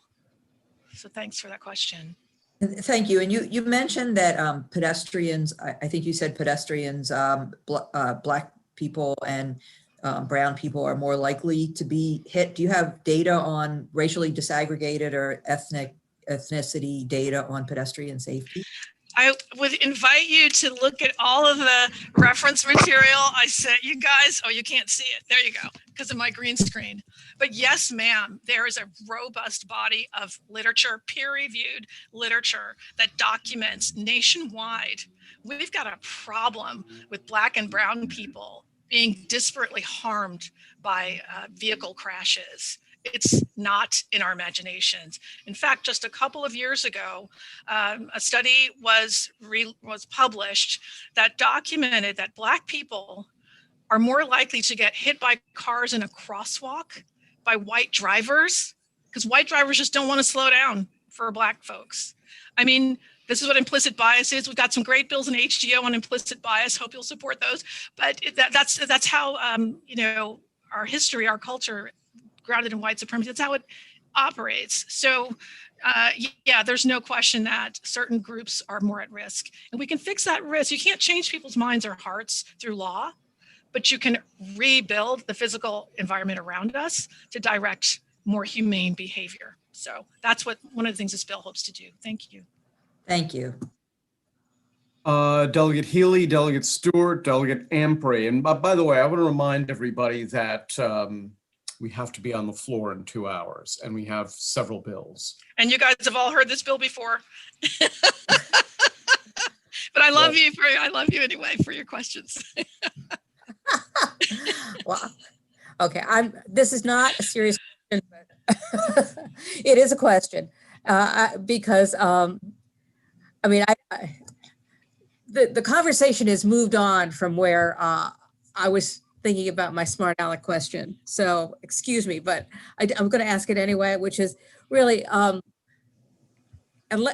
we are not at the point yet where we have autonomous vehicles. So actually are people in cars. So when you talk about, it's not people versus cars, it's the people on foot versus the people in cars. And it is, we need to see each other and we need to be able to walk around in our neighborhoods, and I totally support the bill, but I just, it's not just people on the street, there's also people in those cars right now. So thank you, Delegate Healy. If I understand you, what you're asking me is to tone down my war on cars rhetoric. I will take that under advisement. For a millisecond. There you go. Okay, Delegate Stewart, then Delegate Ampry. Thank you, Mr. Chairman. I was actually going to ask you initially to ramp up your war on rhetoric. I thought maybe you were a little bit too nice in your remarks. No, No, my question is, and I think it was a little bit spoken to, but obviously one issue we address in this committee all the time is climate change. And I think we normally talk about it in the context of the use of energy, but everyone knows that transportation is now the #1 source of emissions in the state. It's also the fastest growing source of carbon emissions in the country. So I just wanted to give you an opportunity briefly so that the chairman doesn't come after me, but to just talk a little bit about the climate impact of complete streets and the negative climate impact of incomplete streets. Thank you so much. Thank you, Delegate. I'll try to be brief. The fewer people who drive, the lower our carbon emissions, the more likely we are to achieve our climate resilience objectives. Complete streets create environments that are more attractive and desirable for walking and using transit. And to that extent, complete streets help get people out of their cars, reduce dependence on carbon, fueled vehicles, and make our air cleaner. And we all know that polluted air is also one of the many disparate impacts on Black and Brown communities. So I think it's a win-win. Thank you for the question. Okay, next question goes to Delegate Ampry. It's all been covered. I'm good. I'm gonna save my questions for the next bill. That's good. Move favorable on all his bills. Okay. Yeah. All right. Well, that I believe completes the public hearing on this bill. I don't see any other questions. So thank you very much. Robin, if you could please proceed to House Bill 284. Thank you, sir. House Bill 284. I actually already testified on it. But we've forgotten. But you guys have already forgotten. Yes. So House Bill 284 is a bill that will make our buses better. It's the Better Bus Bill. This is a local city bill. It has no opposition. It costs no money, and it will make everyone's lives better. This bill is supported by the administration of Mayor Brandon Scott, Maryland Department of Transportation, and the MTA. It has over 113 residents of Baltimore City from every legislative district writing in support. Thank you all. And what else can I tell you about the merits and the beauties and transformative magic of this bill? I've said it all. You heard this bill before. We need dedicated bus lane enforcement. This bill actually works, just so you remember, it works by giving Baltimore City the authority to use existing stationary traffic monitoring cameras to issue citations for bus lane violations. We believe, based on the findings of a 8-month-long study conducted by MTA and other agencies, we believe that this strategy will reduce interference on the bus lanes and thereby increase the reliability, the speed, and the quality of bus service for our essential workers and everyone else. And on that note, I urge a favorable report. Thank you. Okay, so testifying in favor of the bill in this order. Oh, wait, you gave me an order. You want? Yes, please. Mr. Kevin Quinn, if... No, that's not the order you gave us. You told me to take Liam Davis first and then Kevin Quinn. Thank you, sir. Thank you so much, Mr. Chair. I think it might be more appropriate for the MTA administrator to speak. Right. And okay, then, so we're gonna do it in this order. We're gonna do it in the highly complex order of how they appear on my sheet, which is Kevin Quinn, Natasha Mayhew, Liam Davis, and that's the 3 people who are testifying. So let's start with Kevin Quinn. All right, can you hear me okay? Yeah. Wonderful. See you too. Okay. All right, terrific. Well, thank you, Chairman Barve, members of the committee for allowing me to be here today. My name is Kevin Quinn. I'm the administrator of Maryland Department of Transportation, Maryland Transit Administration, and I'm here in strong support of House Bill 284. As you may know, MTA currently operates a 5.5-mile network of dedicated bus lanes in high volume corridors in downtown Baltimore. There's an additional 7 miles of dedicated bus lanes currently under construction as part of our North Avenue Rising project. We focus on placing our dedicated bus lanes in heavily trafficked transit corridors, and we've seen great success with this. Our buses in our dedicated bus lanes carry more people per lane than the adjacent general purpose travel lanes. So in 2019, our dedicated bus lanes carried 9,700 people per peak hour, while the general purpose lanes carried only 5,300 people. In addition, in February of 2019, we released a study on the efficacy of dedicated bus lanes, which showed that 79% of our bus lanes show improved travel times during peak travel period. And additionally, the data shows that dedicated bus lanes improve traveler safety by reducing the number of bus-involved crashes by nearly 12%. This shows that bus lanes make our streets safer, and it's a significant benefit to both riders and non-riders alike. Across the country, automated bus lane enforcement has become an essential tool to ensure the efficiency of traffic in these lanes, as constant police monitoring requires significant additional resources and may create additional challenges or further contribute to transit delays. We've seen that dedicated bus lanes offer increased speed, safety, reliability, and on-time performance for transit vehicles, minimizing delays during rush hour in particular. But the only way to truly see these benefits is to have a system where the rules are enforced and where service can continue uninterrupted. House Bill 284 is a great important step in the right direction to help us ensure we realize the full potential of this critical infrastructure. For these reasons, I'd like to ask the committee for a favorable vote on House Bill 284, and thank you. Thank you very much, Kevin. Next, Natasha Mayhew, followed by Liam Davis. Good afternoon, Chair, members of the committee. Natasha Mayhew here on behalf of the Mayor of Baltimore in support of House Bill 284. So again, I'd like to thank Delegate Lewis for sponsoring this bill. Baltimore City is very proud of our dedicated bus lanes, and as a city that relies heavily on public transportation, it is our goal to ensure those buses are running efficiently and effectively for the benefit of our residents, visitors, those who need to get to their jobs, to school, to whatever destination in a timely fashion. And to do that, this bill provides a mechanism to help ensure that those bus lanes don't become clogged with vehicles that should not be, that should be respecting the buses right away in those dedicated lanes. So the intent is to automate the enforcement and discouraging the vehicles from using those bus lanes, and to do so in the most efficient way possible without using police manpower to watch and cite vehicles on the many lanes of dedicated bus lanes that the previous presenter just mentioned. This mechanism was recommended in the 2019 study. And the bottom line is that keeping our dedicated bus lanes clear of non-transit vehicles really does help improve the efficacy, the on-time performance and reliability of our buses.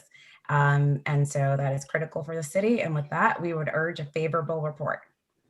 Thank you. Thank you, Natasha. Liam Davis. Thank you, Mr. Chair, and thank you, members of the committee. I'd also like to thank Delegate Lewis for introducing this critical piece of legislation. I'm Liam Davis, Legislative Affairs Manager for Baltimore City DOT. And just as everyone else who has testified, I would like to pledge on behalf of Baltimore City DOT our full support for this bill. As previously mentioned, there was a joint agency report that was mandated by HB 130 during the 2019 legislative session. And that included Baltimore City DOT, MTA Police, Baltimore Police. And really this legislation is the culmination of recommendations from that report. It would improve reliability and on-time performance. And that is critical to the hundreds of thousands of daily riders who use bus service in Baltimore City. So again, we request a favorable position on House Bill 284. Thank you. All righty then. Any questions? Delegate Jacobs. All right, I found the button. Delegate Lewis, I was reading the bill, reading the fiscal note, and I'm trying to understand the fine scheme where it says maximum fine $100, otherwise violation continues to be a misdemeanor subject to a maximum of fine of $500. I'm trying to understand that. Thank you for your question, Delegate. I think I will defer the answer to someone better equipped, Ms. Mayhew or Mr. Davis. I think I'll throw that one over to Mr. Davis. Sure. So the legislation says the fine shall not exceed $100. And what we've had internal discussions with at Baltimore City DOT and also with the bill sponsor is we're looking towards making the fee for violations the same as our speed camera violations, which is $40. That's well below what a number of cities across the country have implemented. So we believe it's more than fair. And it would also serve the purpose of discouraging non-authorized vehicles from utilizing the dedicated bus lanes. So right now, if you have that violation, the prepayment amount is $90 and a point on your license. Is that correct?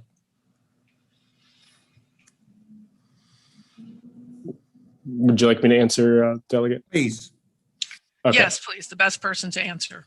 Yes. Yes. So under this legislation, the city would be administering the program. The city of Baltimore doesn't have the authorization to assess points. So a violation that is triggered by an automated dedicated bus lane enforcement camera, there would be no points assessed.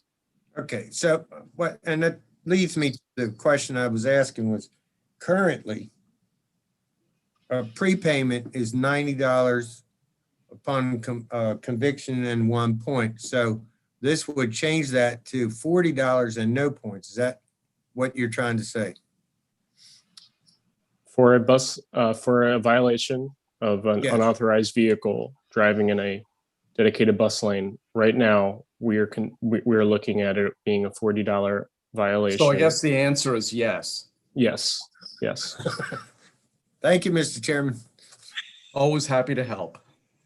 Any other questions for any of these, for the sponsor or any of these witnesses? Okay, seeing none, thank you so much. That ends the public hearing on House Bill 284. And sadly, Robin, our time has come to an end. Oh, I'll be back. Don't you worry. Thank you so much, Mr. Chair. Thank you. Okay. Thank you, Nate. Bye. Bye. All righty then. Okay, next, House Bill 971 from who will be testifying from the booth in the annex. Thank you, Chairman. Thank you, Chairman. Oh, I'm sorry. When I saw Johnny Motz, I assumed you'd be in the booth in the annex. Oh, geez. Yes, okay. I'm over here keeping the annex safe and sound, everyone. Yes, that's right. Making sure that microphone is working in the cone of silence. I appreciate that. I'm going to manufacture the ultimate mask. So when you're talking, the mask doesn't either go down or go up. I'm not sure how that works for, No, what you should really do is get a bunch of Johnny Motz masks for everybody who testifies in the booth. That would really freak us out. So that would be. Oh, yeah. You guys, I think I'd be violating all the House rules. Yeah. Anyway, go ahead, Delegate Motz. Chairman, thank you very much. Vice Chairman, esteemed members of the Environment and Transportation Committee, presenting Johnny Motz for the record, Talbot, Caroline, Dorchester, and Wacomico counties. I'm presenting a bill. It's HB 971 today. HB 971 would authorize the town of Oxford to install and administer a speed monitoring camera as you enter the town. In 2020, we had a horrific incident. Traffic has been a problem in Oxford for a long time, but it was just encapsulated with this terrible thing that happened. We had the president of our Ladies Auxiliary, our fire company, lives across the street from the fire company. As she was walking over to a fire company meeting with all the members there, she was plowed down, and her friends, her family were on the porch as she walked across the street. They all responded to the horrific scene. It was traumatic, and the entire community was affected. We, the town is going to testify to explain all the processes and things they've done to deal with traffic calming. The result of town meetings and community meetings was consensus to request for this authorization to implement the speed camera. So with that, I present to you HB 971 and all my praise and thanks and blessings. So thank you. Okay, well, Cheryl Lewis on behalf of the town of Oxford. Cheryl, welcome to the Environment and Transportation Committee. Thank you, and I really appreciate the opportunity to speak. And Johnny has hit on a few of my points, so I'll try to speed through some of that. The tragedy that he mentioned really has affected our community greatly, and there's no good words to put to that other than to say we've done everything we can, and we're asking your help. We're a small community of 550 homes, and we're at the very end of Maryland Route 333. And our speed limit is 25 throughout the town. We are a completely walkable community, and the speeding on entry to the town has been a problem for many years, as Johnny mentioned. The incident involving the young lady, as mentioned, is not the first accident we've had. We've actually had one just about a year before that, where a young employee going to work came into town so fast she couldn't actually straighten out her car and drove straight into a telephone pole. So the speeding problem entering town from a state road has been with us for a while. Our attempts to reduce speeding, we've worked with the state, we've had community meetings, we've had elected officials out, we've attempted to, enlist their help, but also talk to the citizenry. We did install this is your speed flashing sign a year ago, and hoping that the warning when people were approaching town would slow drivers down. But as recently as November, December of last year and January of this year, we recorded 5,000 vehicles approaching the town in excess of 50 miles per hour. It clearly demonstrates that we have an issue we need to address. We're asking your assistance in placing this camera well within the town boundary and located near our volunteer fire company and our community center, which sponsors our summer kids camp, where children actually arrive by bicycle on a daily basis. The ability to issue $40 civil citations for speeding of 12 or more miles an hour above the posted speed limit of 25 will continually educate drivers and over time hopefully curb this behavior. The town has submitted written detailed testimony, but briefly we wanted to state we firmly believe an unduly hazardous condition does exist. Revenues will not be paid directly to the jurisdiction. Any revenues the town does receive will be dedicated to traffic calming. And lastly, should you request a sunset clause, we're requesting a minimum of 10 years to change this behavior. And I'm happy to answer any questions. Yeah, let me just ask a quick question. I take it that Route 333 is Oxford. I'm looking at the Oxford Road. Oxford Road. Okay, and so that's the main drag into town, right? Yes, that connects us to the town of Easton. It's the only road that enters the town of Oxford. Okay. Delegate Jacobs, is your hand up for this, or was it from the last bill? Well, Mr. Chairman, it was up from the last bill, but I do have a question on this. Okay, go for it. Lower my hand first. There, now I lowered my hand. So okay, there you go. Go ahead. There we go. Anyhow, I know that spot you're talking about, and it's well known for you better not speed when you come into Oxford because you're going to get a ticket. When I was in the marching band and we used to play for Oxford Day, they always would tell all the band members, make sure you don't speed when you come into Oxford. You're going to get a ticket. So I would assume most of these tickets or citations are for out-of-state drivers. I know you've done a lot of patrol work there. Is most of the citations for out-of-state drivers? I don't know that we can actually make that assumption, but you are correct. Oxford is well known. My children could tell you from the day they got their driver's license, you don't speed in Oxford. But we're also very small. We have 2 to 3 police officers in our staff, and it's difficult to monitor this 24 hours a day. I've recorded speeds at 60 or 75 miles an hour in the middle of the night, early in the morning. So yes, some of it will be visitors, some of it will be people going to work, and I imagine some of it would actually be residents. The problem is it exists, it's unsafe, and we need to stop it. So if you're fortunate enough to get this legislation passed, would you be installing a speed display device at that location in conjunction with the speed camera? So we currently have a speed display device as you enter town, right at the town boundary, that tells you what your speed is and flashes red if you're still exceeding the speed limit when you get to town. And it's been installed for over a year. I assume that the camera itself would also contain such a device, yes. So your plan would be to continue with the display device if you are able to get this legislation passed and put a speed camera in. Is that what your plan is? Yes, the display device will remain there no matter what. It was actually funded by friends of the woman who was hit by the car.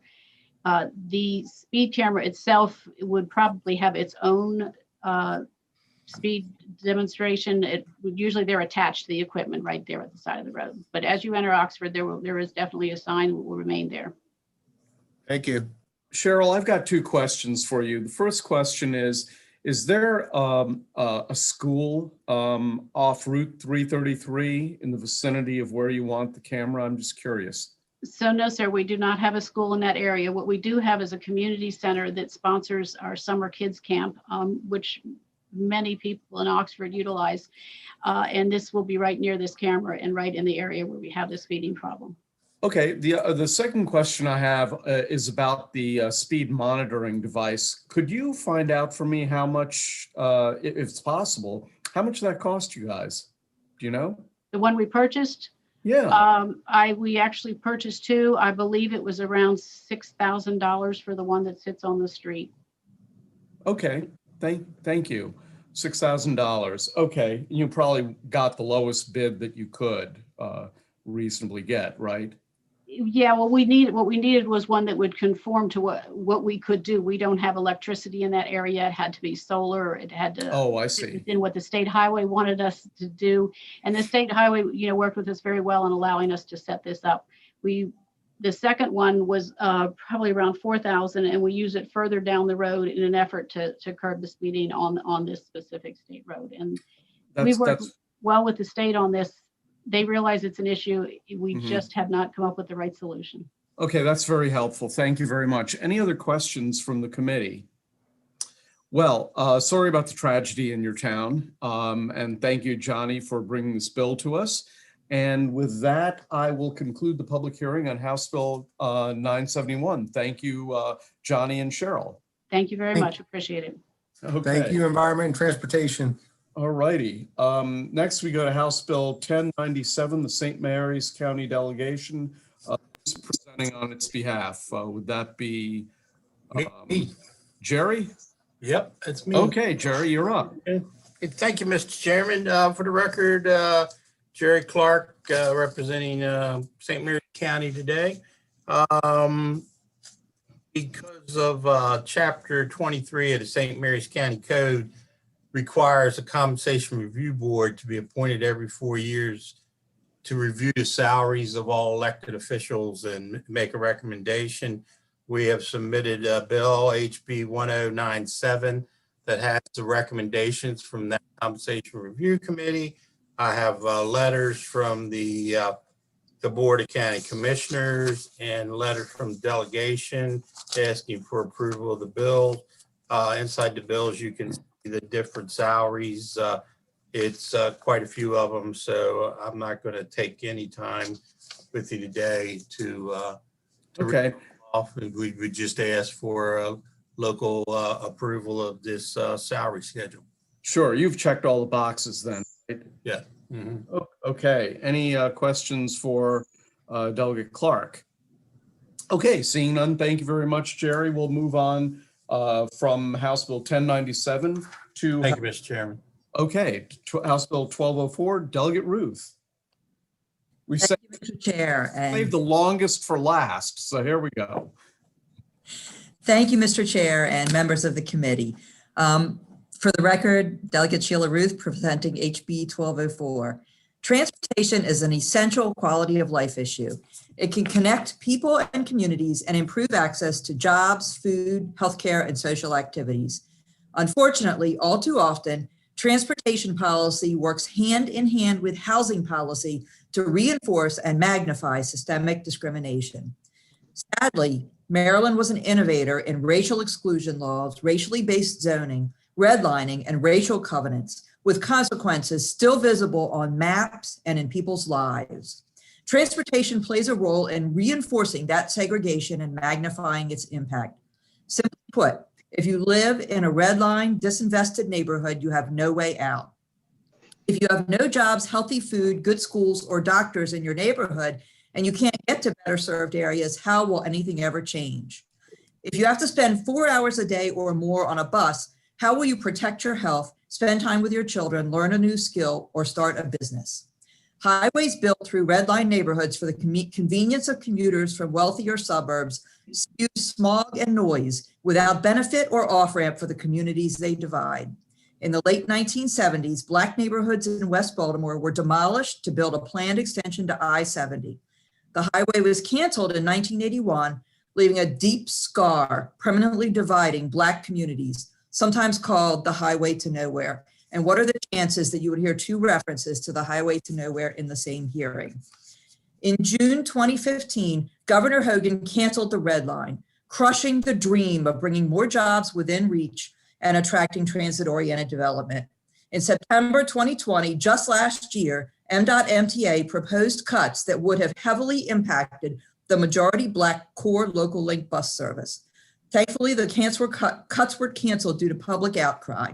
But if equity was a central part of MDOT planning, those cuts would never have been proposed, at least not in the form they were announced. If equity was truly central, the Red Line would never have been canceled. Transportation is also key for many people with disabilities. Many people with disabilities don't have the option of driving a car and depend on transit for access to employment, education, healthcare services, and social activities. People with disabilities are twice as likely to live in poverty, in part due to difficulty accessing jobs, education, and medical care. Nationally, about 560,000 people with disabilities never leave home because of transportation difficulties. Equity should not be an afterthought or a box to check.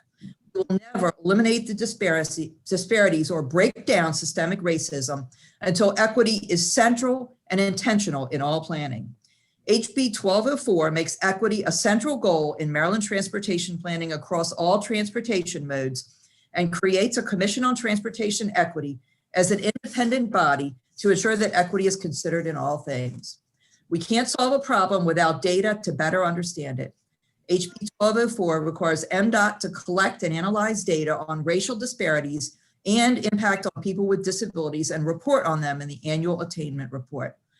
Finally, HB 1204 sets standards to perform equity analysis, cost-benefit analysis, and outreach to affected communities to ensure that any changes do not cause a disparate impact.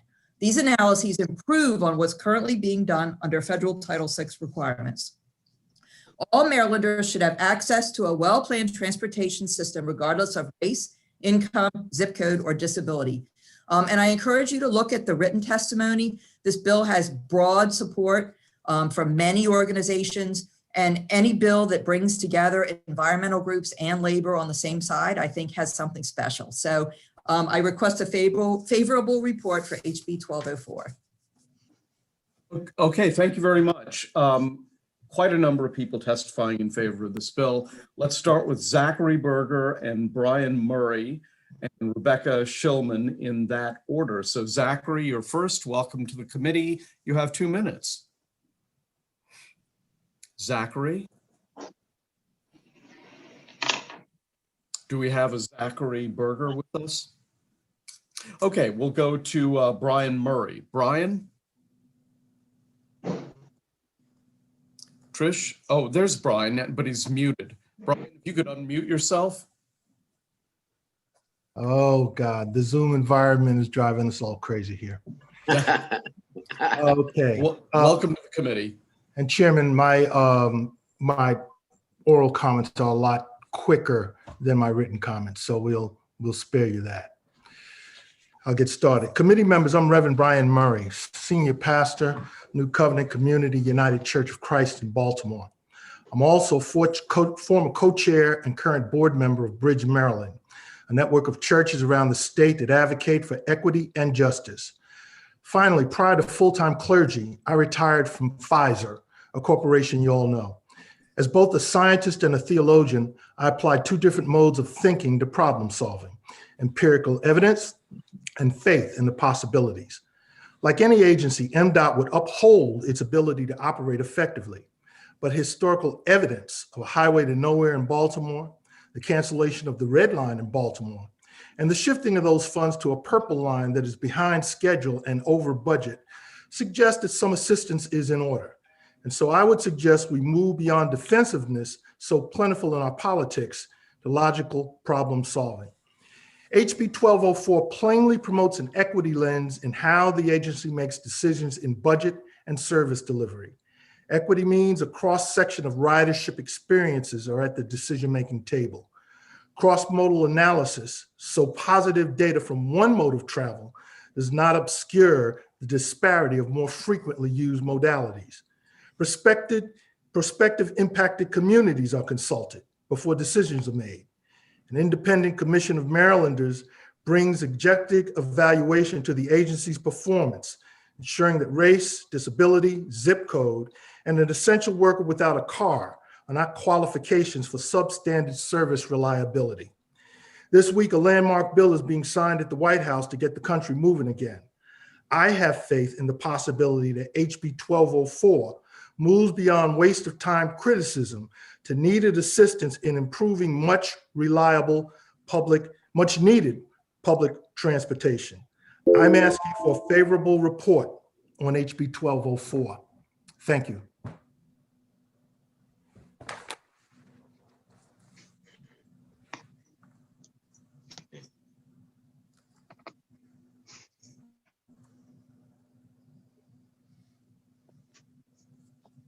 Thank you. Thank you very much. And Delegate, I'm just looking for, let's see, the next witness would be Rebecca Schillen. Is that right? Yes, that is correct. Okay. You've got 2 minutes. Welcome. Hello to the chairman and the committee. My name is Rebecca Schillen. I am a resident of District 45 in Baltimore City. And I grew up in Anne Arundel County. I am testifying in favor of HB 1204 because I would like to see transportation equity both in the city and across the state. I think it's been a problem my whole life that not all places are served equitably, and that means neighborhoods, counties, etc. I frequently take public transportation, both to get home to where my family lives in Anne Arundel County, but also to get to work, to take my kids to daycare.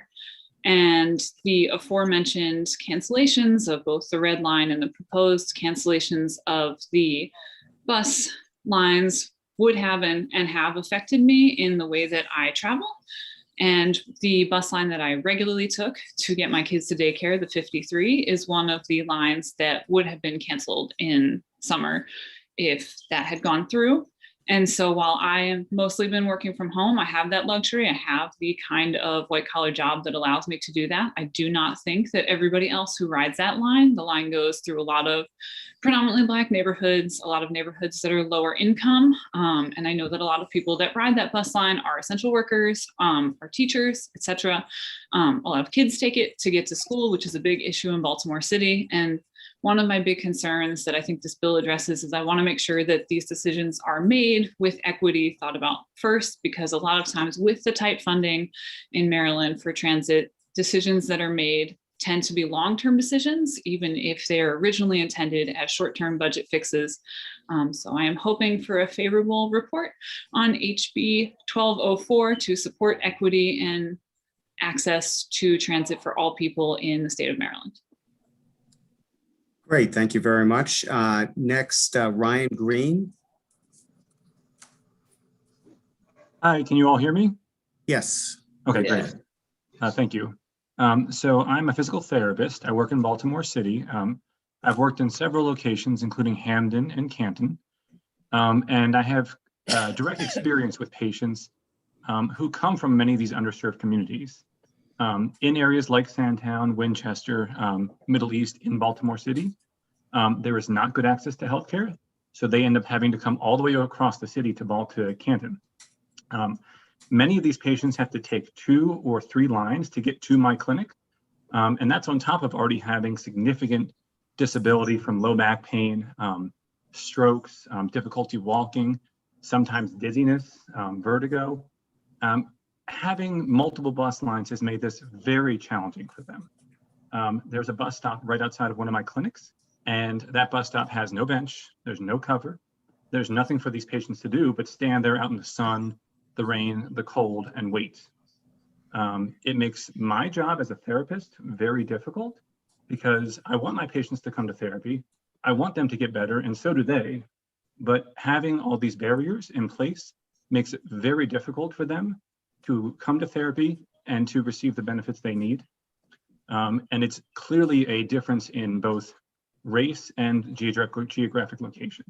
My patients who live in Canton, who work in Canton, have almost no problem getting there, but everybody else has a very difficult time getting there. So that's why I'm in favor of this bill. I think it will be a great first step in addressing these inequities, and I thank you all for your time. Thank you. Thank you very much. Next, Naisha McCoy. Yes, thank you, Mr. Vice Chairman. My name is Naisha McCoy, and I am running and I am testifying in favor of House Bill 1204. The Transportation and Equity and Assurance Act, the Transportation Equity and Assurance Act will help ensure transportation equity among all Marylanders. About 560,000 people with disabilities never leave home because of transportation difficulties or maybe go far from home. I am one of those 560,000. Poor access to transit leaves many alienated from the economic mainstream. I am one of those 560,000 and a mobility rider. When I was 25 years old, I applied for a job with AFLAC, but I could not take the job because it was in Greenbelt, Maryland, outside of the mobility service area. If I had a car, I could have easily made it to Greenbelt, Maryland. Limited transportation services hampered opportunities that could help me grow in my career at the time. In 2018, I was invited to attend an event at the Howard County Library, but mobility nor taxi access will not travel that far because it is outside the mobility service area. I ask you, is that fair? Is it fair that I am at a disadvantage for better opportunities because of limited transit services? Access to equitable transportation should be a right for all Marylanders instead of being treated as a privilege. Thank you. Thank you. Thank you very much. Next, I'd like to call on Samuel Jordan. Yes. Good afternoon, and can you hear me well? Yes, yes. Thank you so much.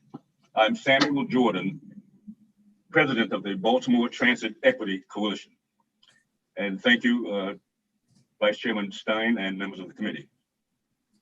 In all major transportation system decisions since the cancellation of the Red Line Light Rail project in June of 2015, the current state administration has established a pattern that openly dismisses its obligations under Title VI of the 1964 Civil Rights Act to perform 4 functions required of recipients of federal transportation funds before making policy changes: a prior transit equity analysis, a prior cost-benefit analysis, prior consultation with the members and leaders of the communities most directly affected by the proposed changes in policy, and 4th, prior preparation of a viable alternative to the proposed decisions are functions repeatedly avoided by MDOT. Had prior transit equity analyses been conducted as required by Title VI, the Red Line would not have been canceled, nor would the racially disparate September 1, 2020 cuts have been proposed. HB 1204 will, for the first time in Maryland's history, require the above referenced prior analyses and studies to be conducted by MDOT in all of its modal divisions, from seaport to airport to highways to core bus service, before major changes in transportation policy, programs, and services can be made. Baltimore Transit Equity Coalition urges the chairman and the committee to commend HB 1204 to the General Assembly as favorable and send it on its way to an historic codification that will establish transportation equity in Maryland as a matter of state law. Thank you so much. Thank you. Next, Tony Kopp. Yes, can everybody hear me there, I hope? Yes. My name is Tony Copper. I'm formerly a resident of the state of Maryland, formerly of Eastern Shore, but now live in Baltimore. I work for the Baltimore Convention Center. These changes that came about are very damaging. We are the ones who work in the downtown area, who bring in the industries to provide hospitality and make it so that these industries and business people come back to our state. And the decisions that's been made that affect 83% of African Americans, first of all, is a serious issue. So here we are again with racial disparities that block us economically from seeking out the achievements of working and being promising citizens of our state and of America. So we've seen this happen before with the Supreme Court putting in initiatives and ruling that racial segregation in transportation was unconstitutional. Then we come to Title VI. Well, when we have numbers of 83% of folks, no matter what race, color, or creed, that are being affected by it, that should be reason enough to have a bill like 1204 in place, an initiative to change these problems, to put a solution to them, because it doesn't seem like there's a plan right now in the Department of Transportation. Labor force, I work for, also a member of United Here, Local 7. It was hospitality union. All of us are affected by these decisions made. That's why we're so and heavily in favor of HB 1204. We're reaching out to Delegate Sheila Roof and Reverend Murray and helping us achieve this. We are the ones who do the work. We pay for the service of transportation, and we just ask that that service be rendered back. Thank you. Thank you, sir. Next, Lauren Young with the Disability Rights Maryland.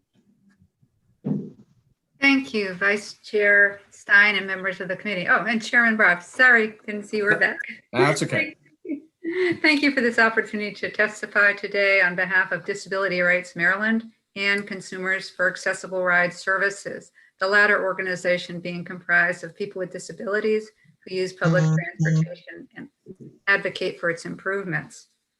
We urge you to support requiring that our state use an equity lens in making decisions about public transit.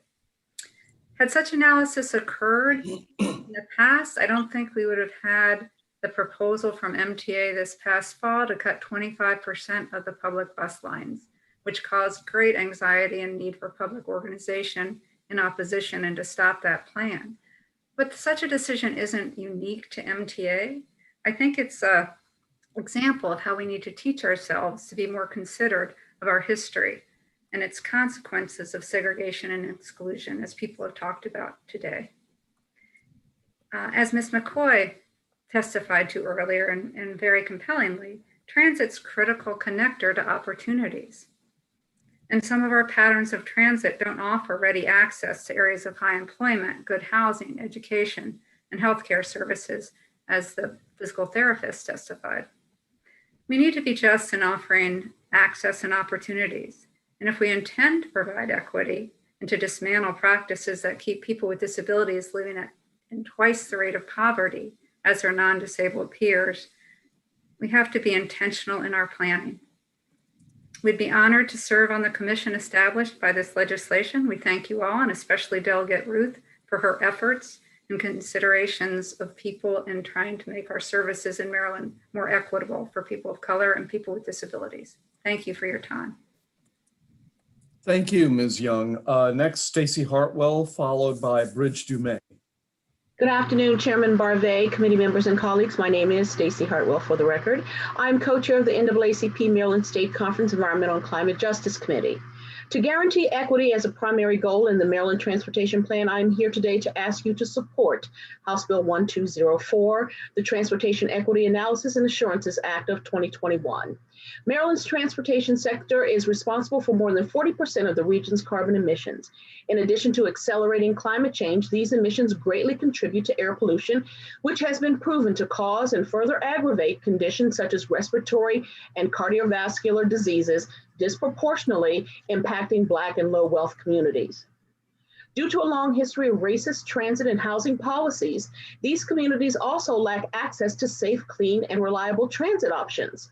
The prioritization of equity moving forward will be crucial to addressing and overcoming the long-term impacts of policies that were not designed to serve all the residents of Maryland. House Bill 1204 will be instrumental in making equity a central goal where all Marylanders are able to easily access transit, as well as reach their destinations in a safe, timely, and reliable manner. To do this, House Bill 1204 would create the Commission on Transportation Equity, composed not only of government officials, but also representatives from key equity stakeholders, including the NAACP, Disability Rights Maryland, and Casa de Maryland. This commission will ensure transportation decisions are crafted with consultation and feedback from affected communities, analyzed for equity and disparate impact, and made more accountable and transparent to the public. Equitable and accessible transportation is crucial to connecting people to good employment, affordable housing, healthcare, quality education, healthy food, and other services and opportunities that sustain and enrich Marylanders' lives. Our future lies with a clean energy economy with robust and equitable transit system that benefits all Marylanders, regardless of race, income, zip, or ability. I urge legislators to submit a favorable report on House Bill 1204 to ensure commitment to equity in the Maryland Transportation Plan. Thank you. Thank you very much. Next, let's go to Bridge Dumais, followed by Ashanti Martinez. Good afternoon, Mr. Chair and members of the committee. My name is Bridge Dumais. I'm the political organizer with 1199 SEIU. We're the largest healthcare workers union in the nation, representing 10,000 Marylanders alone. We asked the committee to issue a favorable report on this bill because public transportation needs not only to be affordable, but to be equitable to people of all races and all physical abilities. 1199 members save lives on the front lines of COVID-19 every day. Their ability to provide healthcare for millions of Marylanders is negatively impacted by unreliable public transit. Many of our members have no grace periods for tardiness, which leads to them being disciplined if they're only 1 minute late to work. Short staffing in hospitals and long-term care facilities has been exacerbated by the pandemic, and we can't afford to lose any more healthcare workers simply because public transit does not always enable them to arrive at work exactly on time. Healthcare workers must be punctual, not only for their job security, but additionally to provide quality patient care. When healthcare workers are late, they can't spend as much time with their patients. It is indisputable that caring for a patient cannot be stalled based on unreliable transportation. And as such, the state must make it a priority to foster equitable, dependable transit. Not unlike COVID-19, structural racism is a public health crisis we must act urgently to repair. Racial disparities in the availability of accessible public transit are present in Maryland, with more low-income Black and Brown Marylanders facing barriers to accessing transit than middle and upper income predominantly white Marylanders. It has been over 60 years since the powerful bus boycotts in Montgomery, Alabama, yet Black and Brown transit riders in Maryland and nationwide are fighting for the right to have equitable access to safe and dependable public transit. HB 1204 seeks to rectify this injustice. Black Lives Matter includes Black public transit riders, so please vote yes on this bill. Thank you. Thank you. Ashanti Martinez, followed by Brian Weibel. Ashanti. Good afternoon, committee chair and committee members. I'm Ashanti Martinez on behalf of CASA, here to register testimony in support of HB 1204, the Transportation Equity Analysis and Assurances Act of 2021. CASA is the region's largest community organization serving the immigrant community with a growing membership of over 100,000, almost half of whom reside here in Maryland. At CASA, Our mission is to create a more just society by building power and improving the quality of life in working class and immigrant communities. We believe HB 1204 would assist us in achieving our mission by centering the voices of immigrants at the transportation planning here in Maryland.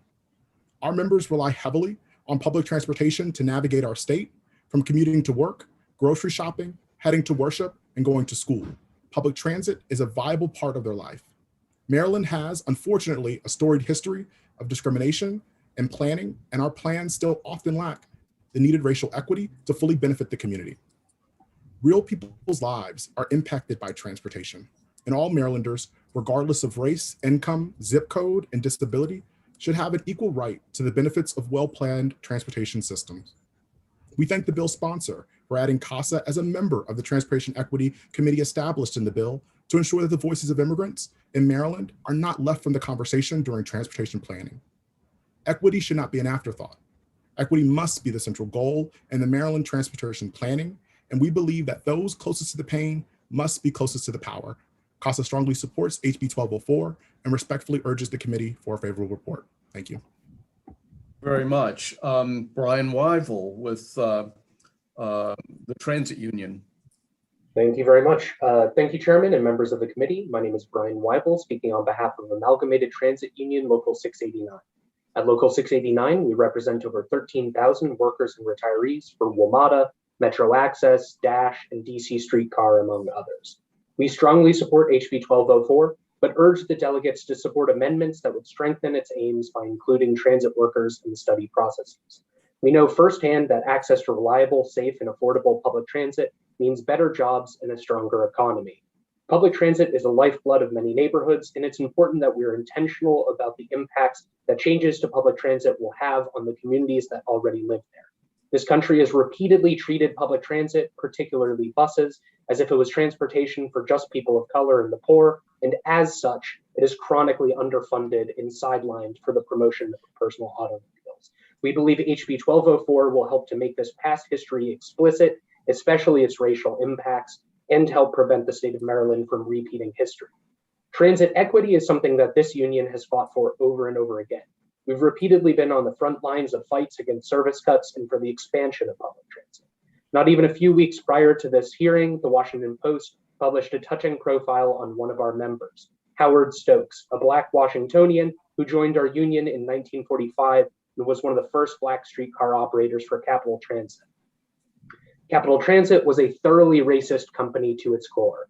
Even though its buses and streetcars were desegregated, the company only hired white transit operators, forcing its Black workers into a second-class status. It was the organizing of Black transit workers, community organizations, and the government that finally helped to change Capital Transit's racist policies.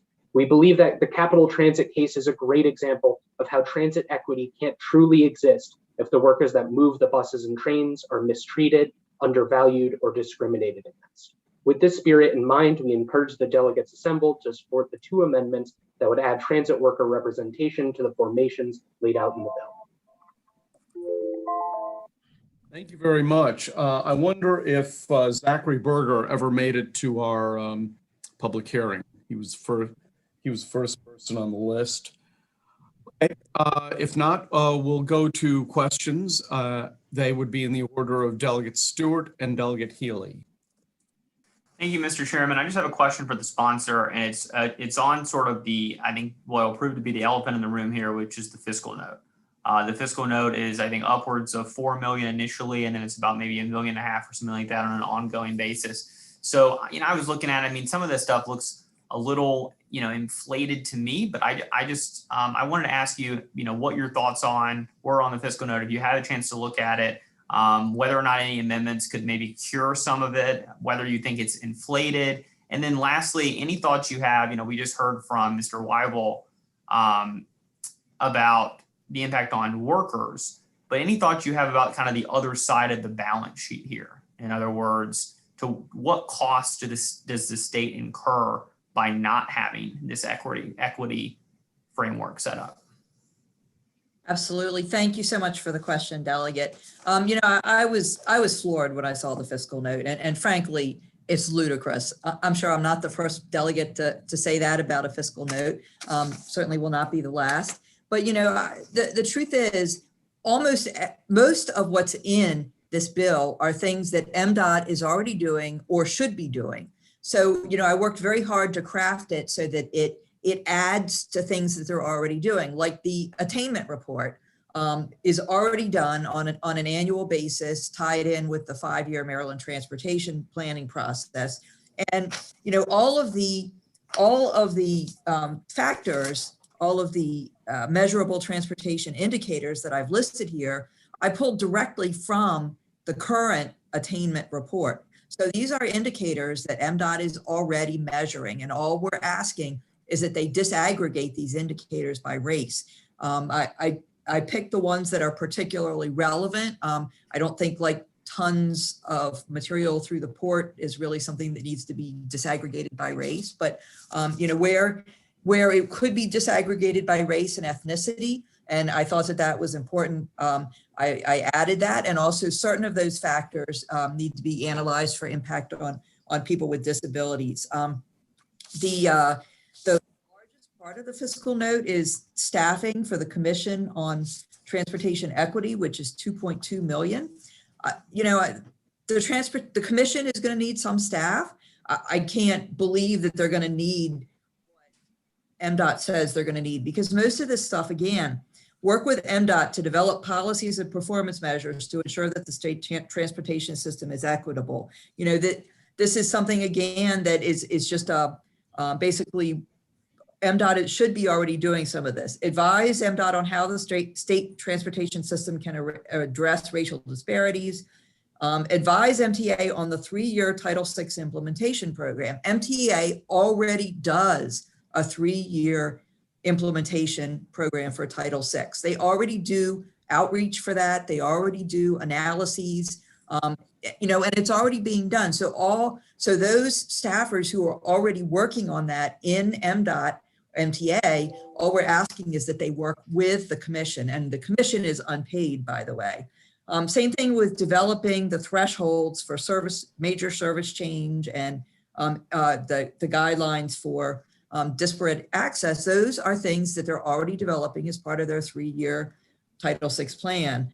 And outreach is something that they're also doing as part of the Title VI plan. So there's really not a lot that the Commission is doing that's not already being done. All we're asking is that MDOT and MDOT MTA work with the Commission, who are planned to be experts in racial equity, and then they also have survey data collection as one of the cost items, $1.5 million. Again, they're already doing surveys. So I really don't see how they get this for $4.3 million in the first year and $1.6 million in subsequent years, but it doesn't make any sense to me. Addressing your other part of your question, equity is not a giveaway. Equity benefits the state with economic development. When we have vast inequalities, helping bring people together, helping create jobs, helping with economic development. The red line, which was canceled, would have created 10,000 jobs and would have attracted around 6.5 million in transit-oriented development. So that right there would have been a huge economic benefit to not just to Baltimore, but to the state. And and this type of and requiring this type of equity focus can help to ensure that those equitable plans benefit everyone in the state. Thank you. Delegate Healy, then Delegate Learman. Thank you, Mr. Chairman, and I want to thank the sponsor for this bill.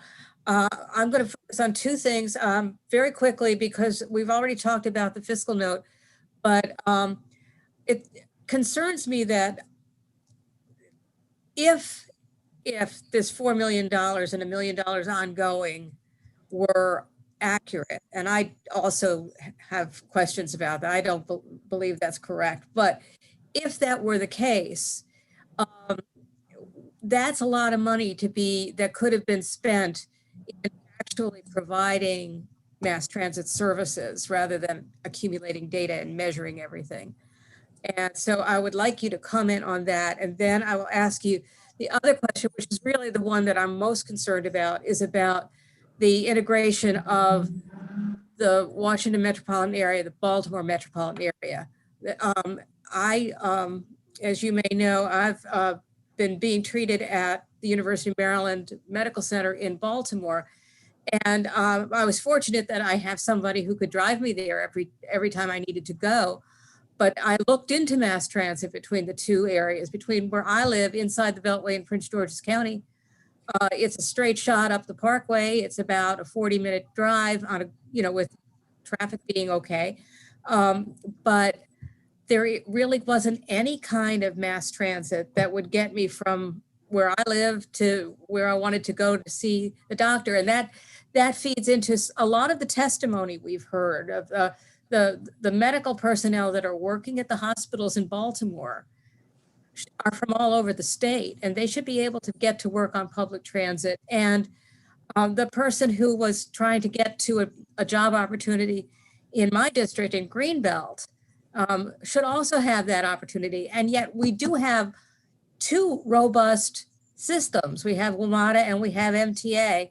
They're not interoperable. And will this commission, that's my main question, will this commission address that? Thank you so much for the question, Delegate. I'll try to remember all your questions. I only have two. There's no question that Maryland's transit systems are underfunded. Clearly, even just the maintenance that, Delegate Learman's bill to, make sure that the maintenance gap is funded is crucial. And that's not even building new transit systems. And, and so there's no question that we need more funding for transit overall. But we also need to make sure that transit is equitably distributed. And that's an important piece of it. And, we can't be building transit that benefits some people and not other people. And to your point about between the Baltimore and the Washington area, that's absolutely true. And the same thing is true between Baltimore and Annapolis. And my legislative director lives in Baltimore and doesn't have a car. And because of the pandemic, she's able to work from home. But in a normal session, she would have to, commute on what little mass transit there is. So these are all very important things. And the commission is not specifically charged to look at the interoperability, but I certainly think that's an important piece of it. It needs to be multimodal and it needs to be interoperable to be truly equitable. I would also push back on, I can't remember exactly how you said it. You said two functioning systems, WMATA and the MTA, I think is what you said, something like that. And I would push back on the idea that the MTA system is highly functioning, because it's not, the buses are frequently late and there's not enough of them, and they don't go where people need them to go. And that's why, this type of analysis is really important. Did I answer all your questions? You did. Thank you very much. And I agree that they're not optimum, but they're pretty robust compared to a lot of places in the country where people have even less access to mass transit. Thank you, Delegate. I would just mention that, time that the WMATA system was being planned, there was a plan for a complete system in Baltimore as well. And WMATA, the Washington Metro, was built and the Baltimore system was never built. The only remnants we have of those original plans are the light rail and the Metro, which go limited places and, have limited interoperability. Thank you so much for the question. Thank you. Delegate Learman. Thank you. Thank you, Delegate Ruth, for bringing this really important bill. And thanks to all the advocates. It's great to see you. I really appreciate all the work you've done over the years. You know that I was a member of the citywide commission on the Red Line. So I'm with you on this. So, obviously the big sticking point is the fiscal note. And so I appreciate your conversation with Vaughn.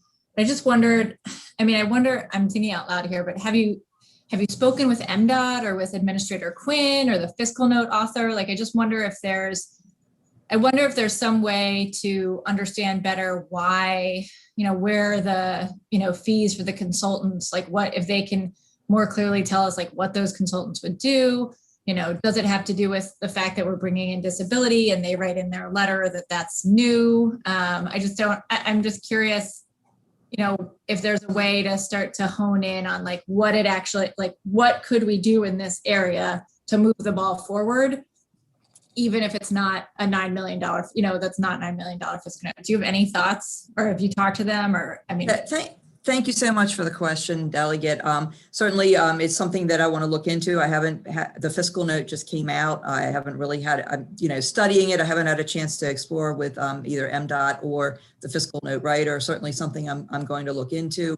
I did also mean to mention when I addressed Delegate Stewart's question that, I think one of the things that I noticed, for example, is I think they said, some things that seem to imply that we were asking for something out of the sync of their normal schedule. And I would certainly be interested in submitting amendments that would clarify that we're not asking for things to be out of sync. The title process is a 3-year process. The transportation plan is a 20-year plan that's developed every 5 years. And so we would definitely want any equity to be done in sync with the current timing of those processes. Okay, that's helpful. Yeah, I think definitely, I forgot you just got the fiscal note, but yeah, we should reach out and ask what's going on. Thanks. Thank you. Are there any further questions? There's no one signed up in opposition to the bill. So I believe that ends the public hearing on House Bill 1204. Thanks to everyone who testified. We have to be on the floor soon, and so let's have some announcements. I know that people probably want to grab something to eat because it's probably going to be a ridiculously long session. So announcements. Mr. Chairman? Yes, Jim. The Ag Subcommittee will meet at maybe at 4:15 if we can all get there. Okay. Anyone else? Yes, David. A motor vehicle is canceled for today. Everyone should have been notified, and then we're working on rescheduling for Monday. Thank you. Okay. Delegate Lehman. Any sub chairs? Okay, Delegate Lehman. Yeah, I have a question about how soon you might know, Mr. Chairman, what next week could look like for subcommittees, given that crossover is looming and some of us still have bills that have not been freed from subcommittee. Right. I actually have no idea what the schedule for next week is going to be like, but thanks for bringing it up because I really ought to focus on that before tomorrow. So thanks for reminding me. I'll have a proper answer for you tomorrow. Thank you. And tomorrow we've got a floor session. We are going to vote probably after the floor session. Trish, do we have any bill hearings tomorrow? I don't think so, right? No bill hearings tomorrow. We just have many local bills on Tuesday and other bills. And that's all we have for hearings. So you'll have Wednesday, Thursday, Fridays for subcommittees and so forth. Yeah, so we've got plenty of time. We've got plenty of time to get everything through. I mean, we're in good shape here relative to prior years. So okay, so listen, go relax a little, grab something to eat, don't drink any alcohol, and I will see you on the floor, those of you who are on the floor, okay? Take care, gang.